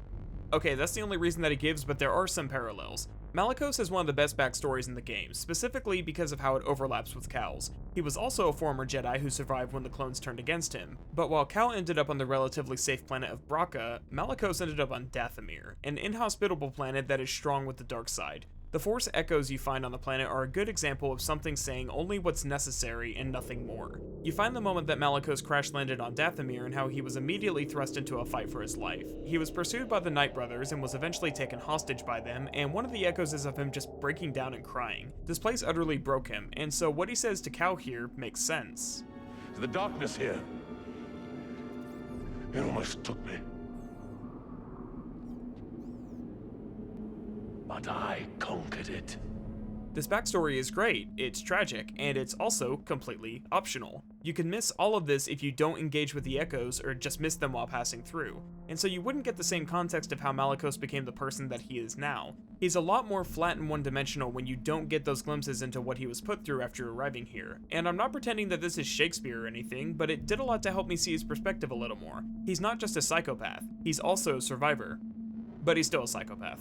Cal figures out that Malicos is the one that the Night Brothers follow, and he says that they only respect strength. As a Force user, that gives him a very strong edge. Cal objects to this philosophy, saying that using the Force to seize power is everything that the Jedi stood against, and Malicos says that these are dark times and that they need to stand together. Cal says that he doesn't need his help, but Malicos sees through this immediately because of Cal's broken lightsaber. He asks Cal to join his family, saying that he promises to teach him to control the power of the dark side. The Night Sister then appears, who Malicos calls Marin, and she starts to realize that he's been lying to her about the Jedi being responsible for her family's murder, and that he might actually be insane. She's starting to seem pretty reasonable. Maybe she's ready for us to talk out our differences like civilized people. No, she makes more zombies on the spot and forces you into an escape sequence.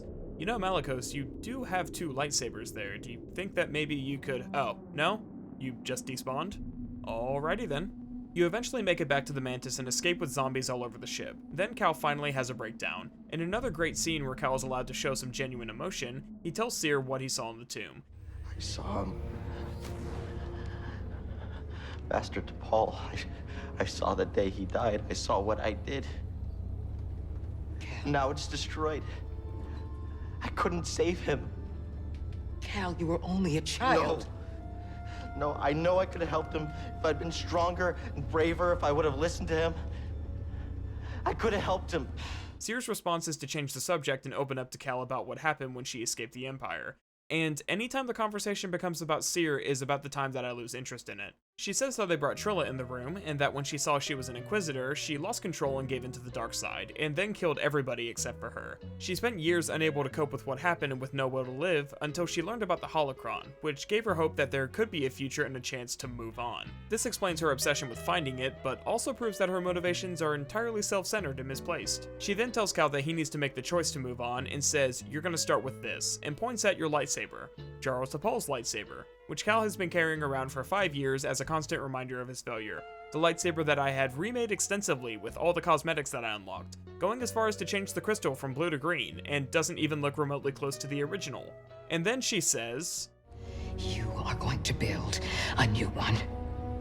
And this is the moment where I couldn't contain myself any longer and burst out laughing. The game is trying so hard to have an emotional moment with some genuinely good writing, and yet the weight of this scene is being undercut entirely by the game's obsessive shower of cosmetics.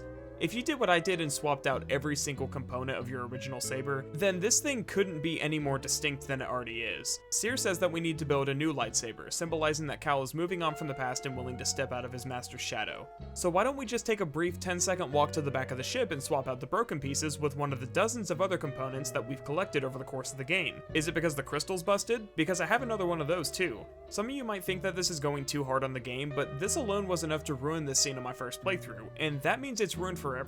I couldn't take it seriously when something as simple as the game's own customization options somehow managed to conflict with the game's story. And this is something that shouldn't happen when the writing is at its best.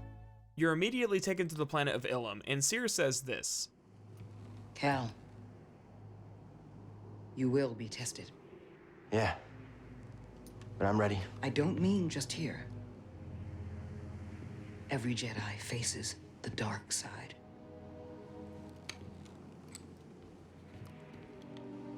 And it's very easy to fail. You're still struggling with the dark side, even after cutting yourself off from the Force. We will always struggle.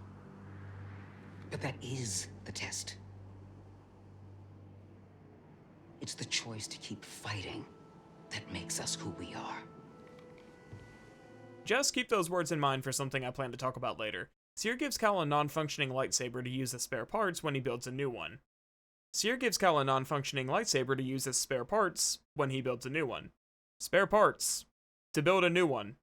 The first half of Ilum involves you making your way to the Jedi Temple here, and things seem pretty quiet. You have to solve a puzzle that involves you moving a crystal to reflect these lights to melt the ice. Good luck solving this one before the game offers you a hint. There are a few swimming sections as you make your way to a kyber crystal you can use to make the new lightsaber, and it's said that the water is being heated by some thermal vents under the surface. You'll learn that the Empire is here after running into some probe droids, which you can't fight because Seer didn't give you a gun. She really is the world's worst master. No wonder Trilla likes being an Inquisitor. Most of the section involves you making your way to the crystal, and things go poorly whenever Cal breaks through some ice and falls into some water that doesn't have any thermal vents heating it, which causes him to pass out before he can make it to the surface. He wakes up to find a younger version of himself who says to trust him and pulls him out. The younger Cal walks towards the crystal and disappears, meaning it was likely an apparition of the Force, which is something I like because Jaro Tapal has told us twice now to trust only in the Force, so having it tell Cal to trust him is a nice detail. See, I can be positive. Cal is close to freezing to death at this point, but he stumbles his way to the crystal, his last chance to fix his lightsaber and continue fighting, and it snaps in two as he's holding it. And this is the moment that he's finally ready to accept that he's failed and give up, until BD arrives to comfort us. He plays one final log from Cordova.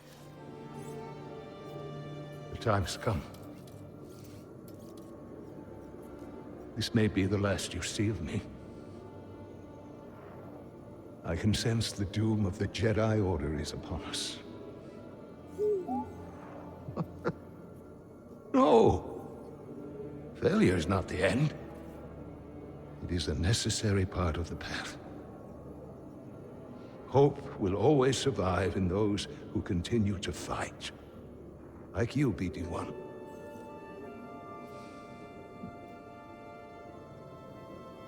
I believe you will find someone just as brave and persistent as you have been.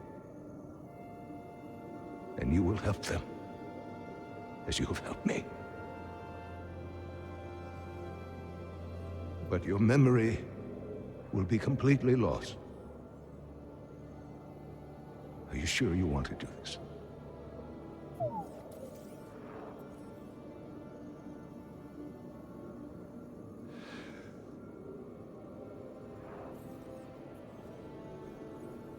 beginning total memory encryption. Only with a trusted connection will your memories be restored.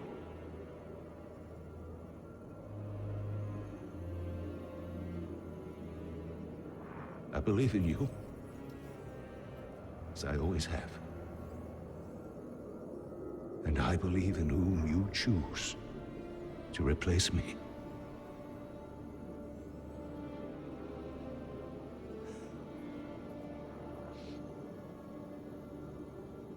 Goodbye,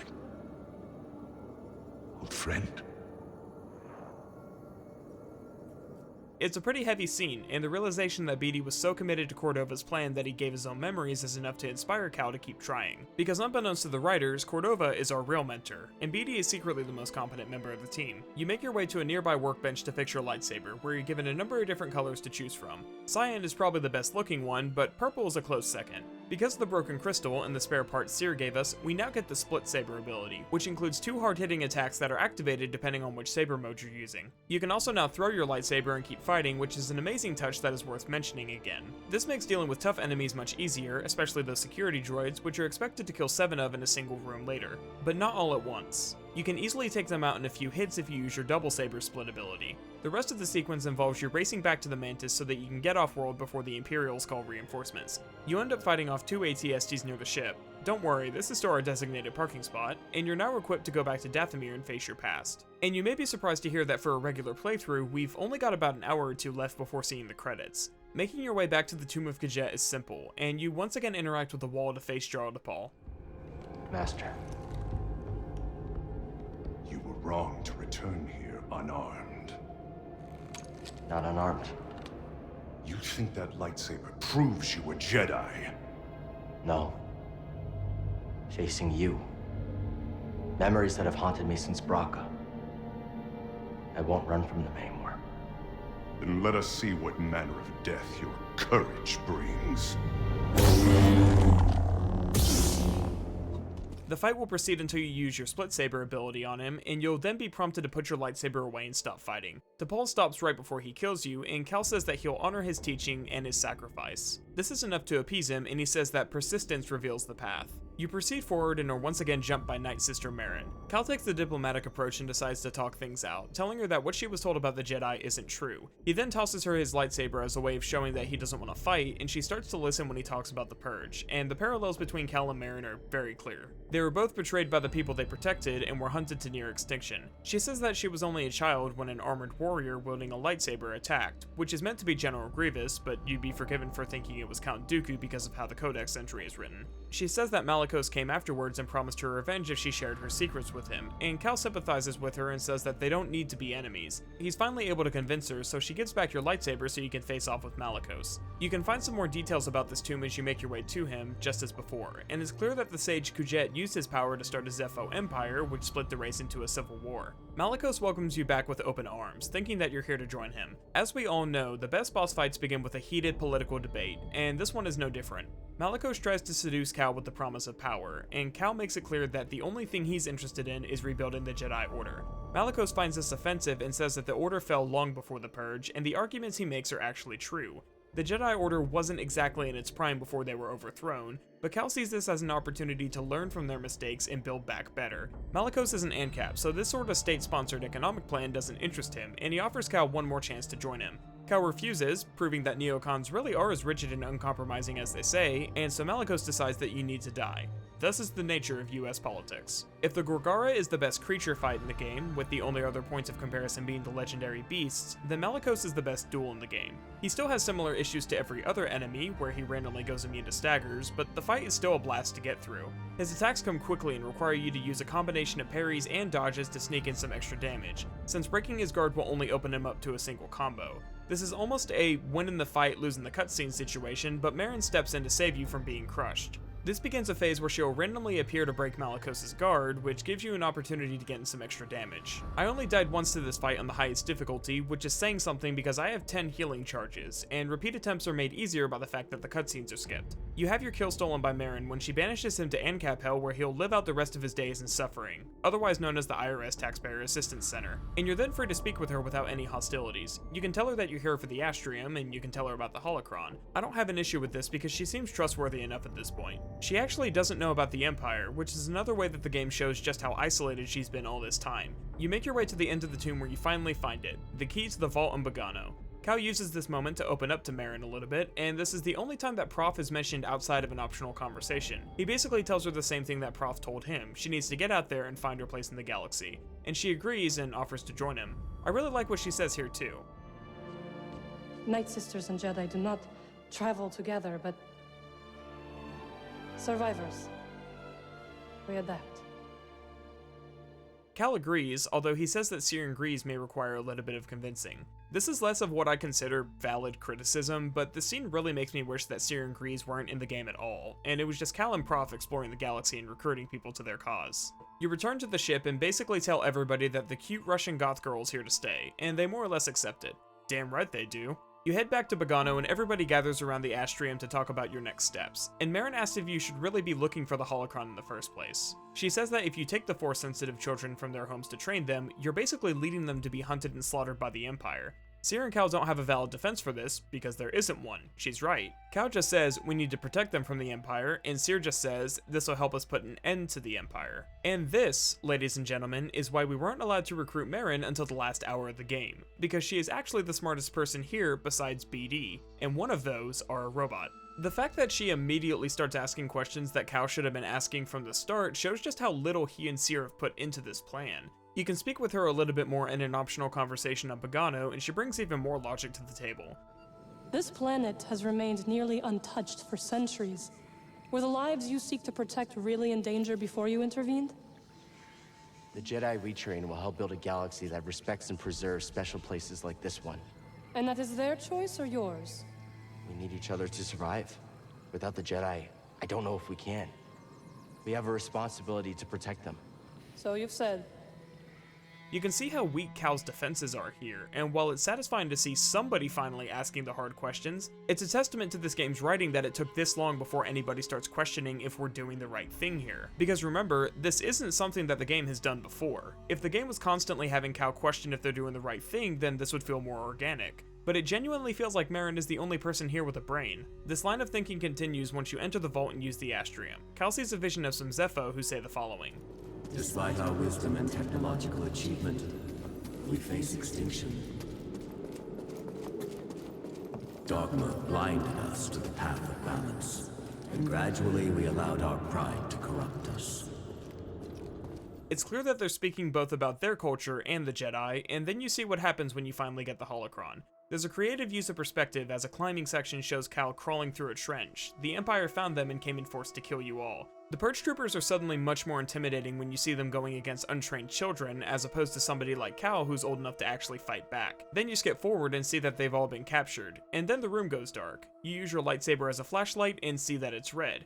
Cal has joined the Inquisition. You then come back to the vault and see a reflection of your regular self, and Cal shatters the mirror, which ends the vision. The Holocron is now out in the open, so it's only natural that Trilla arrives to try and take it. You really have to wonder where she's getting her intel, because there hasn't been a chance for them to put a tracker on the Mantis. Just like before, Trilla just has information because the plot couldn't progress if she didn't. She even talks as if she knew about the Holocron back on Braca, but she couldn't have. But how can we be sure when apparently Cere knew about it before we arrived? And we really shouldn't pull at this thread or else the entire tapestry is going to fall apart. It makes no sense how we retract here, that's what's important. On another note, this insult hits close to home. Had a bad feeling I'd see you here. Oh? How uncharacteristically prescient of you. Here I thought your greatest virtue was your dogged persistence as you stumbled from one debacle to the next.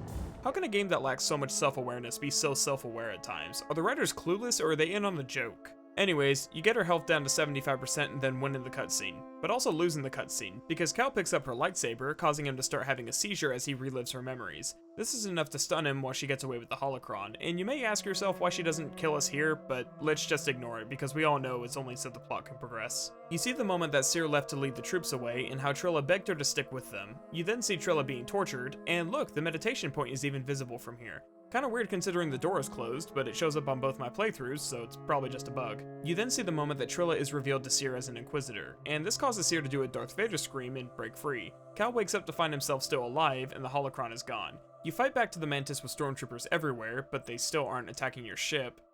Does this thing have a secret cloaking device or something? It's literally visible from the temple, you can't miss it. You make it back and only now does Cal apologize for how he reacted with their whole falling out earlier. Don't expect an actual explanation, all he says is that he was arrogant and foolish. Cere tells Cal about where Trilla may be taking the holocron, a fortress where Jedi are taken and tortured, and where Inquisitors are made.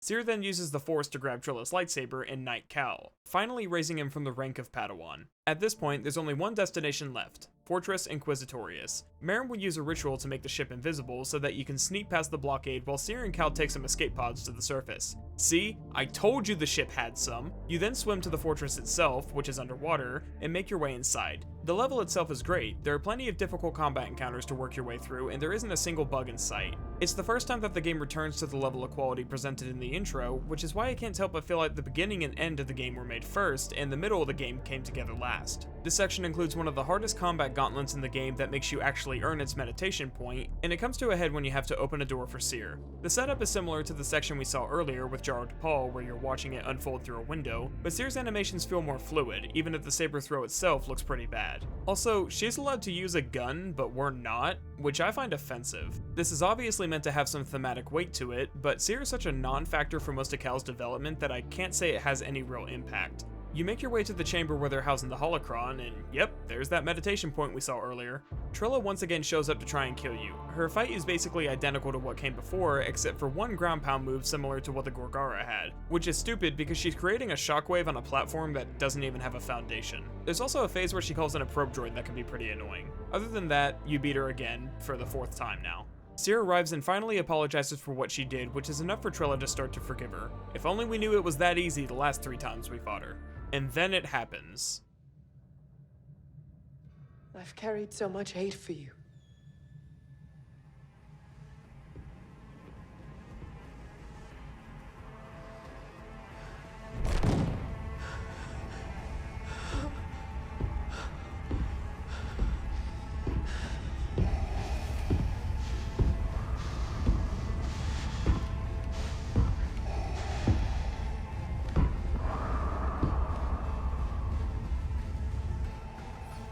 That doesn't look good.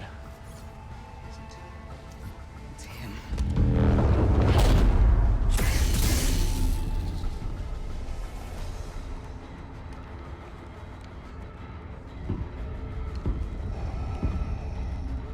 You have failed me, Inquisitor. Avengers! Cal, run! No! You would be wise to surrender.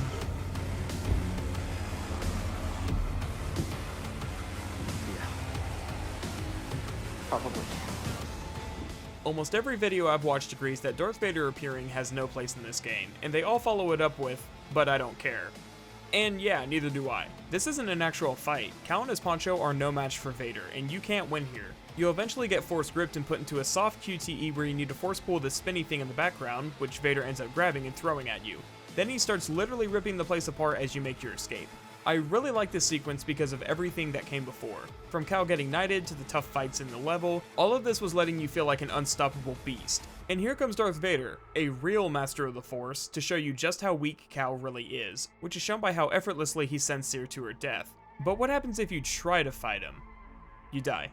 You narrowly make it to the elevator and escape, and Cal radios the Mantis to let them know that Cere is finally dead. Vader catches up to you, somehow, and BD climbs on his shoulder and electrocutes him, because he's secretly the most competent member of the team. Cal stabs him, but it's not enough, and Vader then stabs Cal with his own lightsaber. And look guys, Cere's alive! I'm screaming on the inside. This is the moment that the writers remind us that we can't have a single good scene in this game without it becoming all about Cere, because she gets really angry and manages to immobilize Vader with the Force, all the while having this Hulk smash look on her face, and it's just really dumb. Granted, Vader is egging her on to give into the dark side, but yeah, this is really stupid. Cal tells her you still have a choice, which is enough to remind her that she's not She-Hulk and causes her to use Force Protect. This is supposed to be the moment that she rejects the dark side entirely, or something, but I could have done without literally everything from the last 30 seconds. Cal breaks the window to give them the means of escape, and Merrin teleports underwater to save you. We wake up to find ourselves back on the Mantis. Cere's alright, unfortunately, and everybody is happy to see that we weren't unalived. Now we can talk about the holocron, and Cal makes the correct choice of deciding to heed the warning he saw in the vault and destroy it, leaving the children's fate up to the Force. Then the credits roll. I'm getting major Prototype 2 vibes from this ending, which is not something you want your game compared to. So what was the meaning of it all, you may ask? I don't know. As you can probably imagine, I have a lot of thoughts about this game's story. Many of them I tried to share as we went through, but most of them I wanted to hold off until now. You may have noticed that I made a lot of suggestions about how individual scenes could have been done better, and most of these wouldn't work well if put together. The point was just to show how lacking much of the game's story is, and how a lot more could have been done with it. This is especially true considering how long it takes for Cal's backstory to be revealed and how close to the end we are at that point. Everything from Bogano to the Tumaku Jet feels like little more than filler. It feels exactly like what it is, a wild goose chase to get a MacGuffin so that we can get another MacGuffin to achieve a goal that we already know doesn't happen. And despite how much I've already said, I still have many more thoughts on everything I've covered. The mishandling of this game's story is noticeable from the very beginning, especially on a second playthrough. Prof should have survived Braca so that he could be there for Cal to open up at various points during the story, giving him some development that he's sorely lacking. His background as a scrapper/engineer could bring him and Grease together to add some more interesting dialogue that helps flesh them both out as a result. Grease is such a flat character whose primary role is comic relief, but even that fails because nothing he says is actually funny. And that's an issue with the writing, not the acting. The same goes for Cere. She's supposed to be a mentor for Cal, but her attempts at guidance are pathetic, and she very seldom talks about his personal issues until they directly conflict with her mission. You can see this in the beginning when Cal is trying to open up about how his trauma is affecting his ability to use the Force, and she basically just brushes it off and tells him that he's not alone anymore, as if that changes what he's going through. That's like telling a depressed person, don't be sad. Cal's problem isn't a feeling of isolation, it's his regret, and her later attempts to get him to open up about it results in him shrugging it off. And then she just changes the subject. She's literally the world's worst therapist. When you fight Trilla in the Bogano Vault, she'll taunt you with this line that says, "Has Cere not trained you?" And the only reason this taunt worked on me is because she hasn't trained us. She hasn't instructed us in using the Force on a more advanced level or tried to mold Cal into a stronger person. She threw him at hordes of stormtroopers from the very start, and everything we've learned has come from our own experience. It's not like Cal's training was complete before the Purge either, so how is Cere supposed to be viewed as a mentor or a teacher when she doesn't do any mentoring or teaching over the course of the story?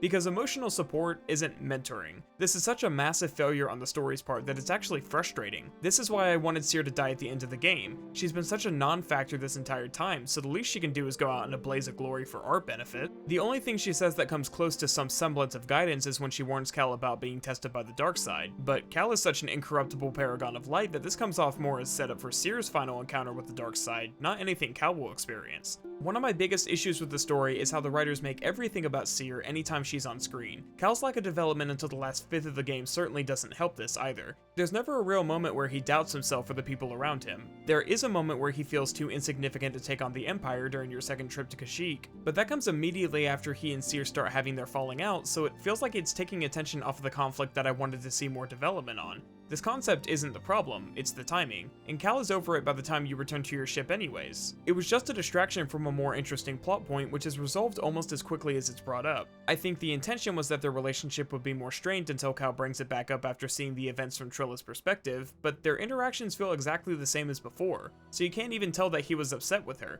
But the truth is, Cal feels aloof towards everybody besides BD and Merrin. I've tried to point out moments where Cal shows some amount of intelligence or characterization because he feels so flat and void of personality for much of the game's runtime, and the only time we see him at his lowest moment is when we're almost done with the game. The first time Cal has his breakdown on Dathomir, Cere responds by once again making things about her and opening up about what happened between her and Trilla, where she tells us things that we already learned hours ago during our second trip to Zepho. I understand why she responds this way. She's trying to take Cal's mind off his own failings, but I hate this because it once again takes the focus off of Cal and puts it on Cere, who I just don't care about. Then he has his lowest moment later on Ilum, and Cordova's speech about failure being a necessary part of the journey carries far more weight than anything Cere has said in this entire game. Cordova contributes more to Cal's development as a character, and it even works better considering that Cal is basically training himself through gameplay, so I don't know why they didn't put a stronger focus on Cordova being this distant mentor figure that Cal can look up to, and uncovering what became of him could be a bigger part of the plot. And this idea isn't even original, that's literally what happens with Francis Drake in the first Uncharted game, but it would still be a better fit than what we have now.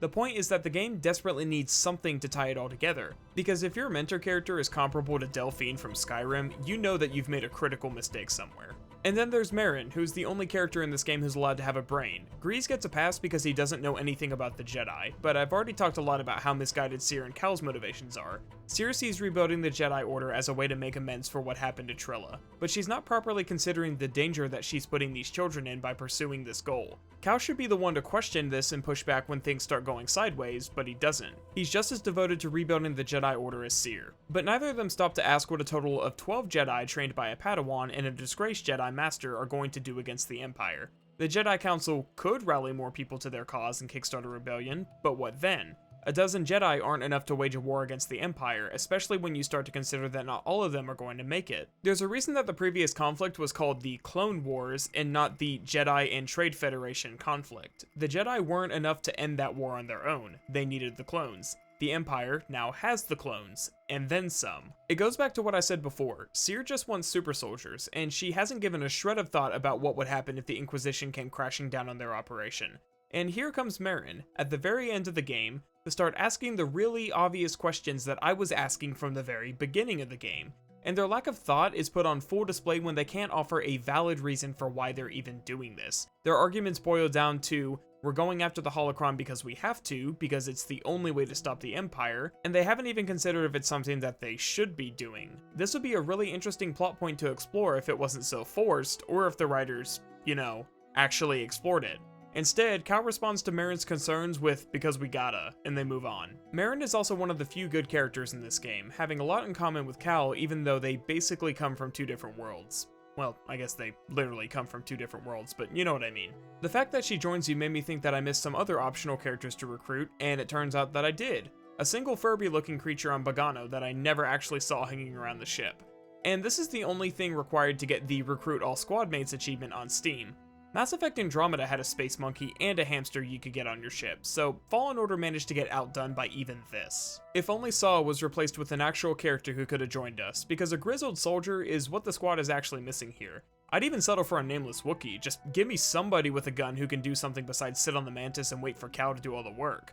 The cast in this game is so bland with only two standout characters, Merrin and BD, and one of them is a droid that we can't even understand. This is another reason why Prof should have been kept alive to fill the mechanic role, because he's a genuinely interesting character with a ton of potential to add something to this story. But no, he had to be sacrificed on the altar of cliché action movie villain tropes. And sure, Trilla's a halfway interesting villain. I like how she's almost redeemed before being unceremoniously killed off by Darth Vader. And I would have liked if we could trade Cere for her. Let Cere sacrifice herself so that Trilla could live, and let Merrin have an edgy goth girl to be friends with. It's actually Terran Malicos who ends up being the best villain in the game, and we only get to see him for a cumulative 10 minutes before he gets banished to the Shadow Realm. And you've probably noticed that my thoughts and feelings are all over the place, and that's just a symptom of trying to analyze a 12-hour game where there's only really 3 or 4 hours of actual plot progression. The game never feels like it's really building to anything, and it wasn't until Cordova's speech on Ilum that I even figured out what the game's main theme was about. And it's not a bad one. Exploring failure and survivor's guilt is an interesting premise for a game, especially in relation to the Star Wars universe, but you have to actually explore it. You can't have us running around doing random busy work for most of the game with the occasional cinematic scene that the studio shamelessly refers to as Star Wars moments, because it's detracting from what's actually important. The characters, and more importantly, Cal. Because of everything we went through, how much of this was actually focused on Cal, or his state of mind, or him coping with the guilt he's living with? Almost all of it is focused on Cere, and we're never given a reason to actually care about her. Sympathize with her from time to time? Sure, but actually care about her? No, not even a little. This is the same exact problem I have with the characters in The Last of Us 2, and the fact that she constantly pulls the rug from under Cal's development makes me dislike her even more. The irony is that she feels even more robotic and emotionless than your Titan companion from Titanfall 2. An actual robot who doesn't show emotion, but is infinitely more likable because of a real, genuine connection to your protagonist, not to mention a literal one since pilots are linked to their Titans on a neural level. BD1 got the same treatment in this game, so I guess Respawn is better at making interesting robots than interesting people. It's a shame too, because the characters are the only thing keeping this plot afloat, because we knew from the very beginning that this mission was a bust. Probably the biggest disappointment for me is the clear lack of focus on the one thing that the writers seem to call attention to constantly, but never actually said anything about: the Force. Fallen Order managed to set up a perfect subplot that isn't even acknowledged, to the point to where I'm convinced that it was an accident. Everywhere you look in this game, you see people who have turned to the dark side, and yet the game never uses this opportunity to explore that. The dark side has always been seen as the evil side of the Force. It's fueled by negative emotions such as hate, envy, fear, and rage. We see all of these and more at play in the characters that we fight, and yet anytime Cere brings up the dark side or warns Cal to avoid it, that's the end of the discussion. The Force is brought up multiple times throughout the game, but nobody says anything meaningful about it. What better topic is there to cover in a game where the Jedi are facing extinction than how shame, regret, and guilt can alter or warp their perspective of the Force, ultimately drawing them to the dark side? It's a perfect crisis of faith scenario that isn't utilized even once throughout the game. The few times that the Force is brought up, it's never in this context. Cere says that her time in Imperial custody changed her perspective, but what this really means is that she lost control of herself to the dark side. Malicos tries to tell you that the Jedi Order is dead and gone, and that you need to use the Force to seize power and build something new, but he doesn't acknowledge the single best argument that he could make here. The dark side of the Force is still a side of the Force, which should be embraced, not rejected. He argues that the Jedi were too sanctimonious for their own good, and so their downfall occurred long before they were exterminated, but he doesn't say any more than this. There's something interesting to discuss here, but the writers refuse to take that step. A big opportunity was missed to explore the different ways that people could be drawn to the dark side in the face of an existential threat like the Empire. There are three main reasons that the characters in this game fell to the dark side: power, passion, and pain. Most characters will fall into more than just one of these categories. The Inquisitors are turned through extensive torture and are therefore products of pain. They're basically forced to embrace the dark side and fight for the Empire, and even though they seem to enjoy it at times, we see how quickly Trilla starts to let go of her hatred the moment Cere apologizes to her. Cere herself is a product of both pain and passion. She didn't give in until she saw what happened to Trilla, and it was enough to push her over the edge. It was so bad that she had to cut herself off from the Force just to avoid being consumed by it entirely. Terran Malicos is a product of both pain and power, although the latter seems to be winning out by the time we make it to Dathomir. If you find the Force Echoes and uncover his backstory, you can see that he was thrust from one life-threatening situation straight into another. He never got a moment to catch his breath, and probably didn't have much of a choice either. His survival was dependent on him using the Force as a display of strength, otherwise the Night Brothers would have likely killed him. The issue is that once he got a taste of the power that the dark side offered, he went on to manipulate Merrin so that he could get more of it, and so he's all but irredeemable by the time you fight him. Then there's the Zepho Sage Kujet, who used the Force to start his own empire, not unlike the one we're already fighting. But lastly, and most importantly, there's Darth Vader, a product of all three of these things. The pain of losing his mother, the passion he felt for his wife and the fear of losing her, and the power he sought to save her from death. And so the game could have been an exploration of what the dark side of the Force even is and how people are drawn to it. Cordova being a drip feed of information as you explore the Zepho tombs and his footsteps. It would be a time for Cere and Cal to reflect on the past failures of the Jedi Order and decide how to avoid it with this new one. At least then, Cal would learn something over the course of the game, and he would overcome both the dark side and his own personal guilt. He makes this comment as you're leaving the Mantis on Ilum, where he says, "I guess it's about time I figure out who I am." And I think deep down, I really just wanted this to be Cal's coming of age story about figuring out what kind of Jedi he's going to be, not the kind of Jedi that everybody tells him to be. Because I don't think all these suggestions are perfect, many of them aren't even that good, but they're still infinitely deeper than anything we get in the game now. Cal's story starts off strong, with such a great introduction and genuinely good backstory waiting to be uncovered, and yet so much of the game is spent running around looking for lightsaber pieces, or different colored ponchos, or listening to Cere's backstory being told and retold again as the game shamelessly shows how shallow this character actually is. It's hard not to feel like he's the supporting cast to somebody else's journey when the game should be all about him coming to understand what it means to be a Jedi, and how he is going to live with his past mistakes. There's so much room for improvement that much of the experience feels vacant as a result, so the only thing that I can do is try to fill the void with ideas to cope with this extremely unsatisfying main story. And so, if everything I've suggested feels disorganized, and much of it seems like it wouldn't fit with everything else in the game, well, that's Jedi Fallen Order. A game where everything is borrowed, nothing works well together, and most of it is just good enough at best. As always, thank you guys for watching. It's been quite a while since I've uploaded anything, so I'd like to take some time to talk about that. If you've been following my community posts, which I've more or less come to rely on to make sure that everybody knows that I'm not dead, then you know that I haven't necessarily been on vacation. I've been pouring basically all of my spare time into the Gothic project, which I'm still too stubborn to release in chunks despite how big it's getting. Just this year, I've completed the first Gothic game twice, beaten Gothic 2 3 times, and played through Gothic 3 for another 70 to 80 hours, since I didn't actually finish the 2 playthroughs I went back to do. This comes out to 3 playthroughs for Gothic 1 with a total of 71 hours, 4 playthroughs for Gothic 2 with about 150 hours or so, since one of my playthroughs wasn't counted by Steam, and 2.5 playthroughs of Gothic 3 with about 127 hours. I've written the entire Gothic 1 and 2 sections of the script and started on the Gothic 3 section, which I've been working on here and there even while I was working on this video. So far, it's 218 pages, and with the format I type in, this is almost 100,000 words. For context, this video is about 92 pages and just over 41,000 words.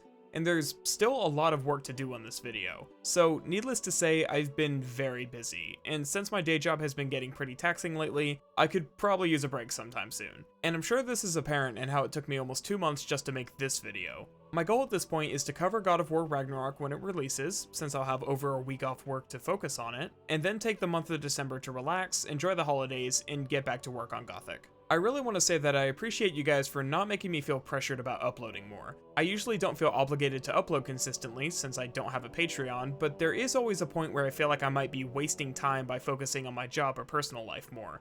And you may think that sounds stupid, and it really is because your actual life should obviously take priority, but there are plenty of people who don't fully understand how much work these videos take to pull together and are overly critical of people who can't do it on a monthly basis. So I consider myself very fortunate to have a community who understands that sometimes you just need to slow down or take a break when the workload starts getting overwhelming. Unfortunately, sometimes taking your time means that you let one video take up your September and October time slots, so whoops, I guess Steel Rising isn't getting that Halloween release date. Oh well, see you when I see you.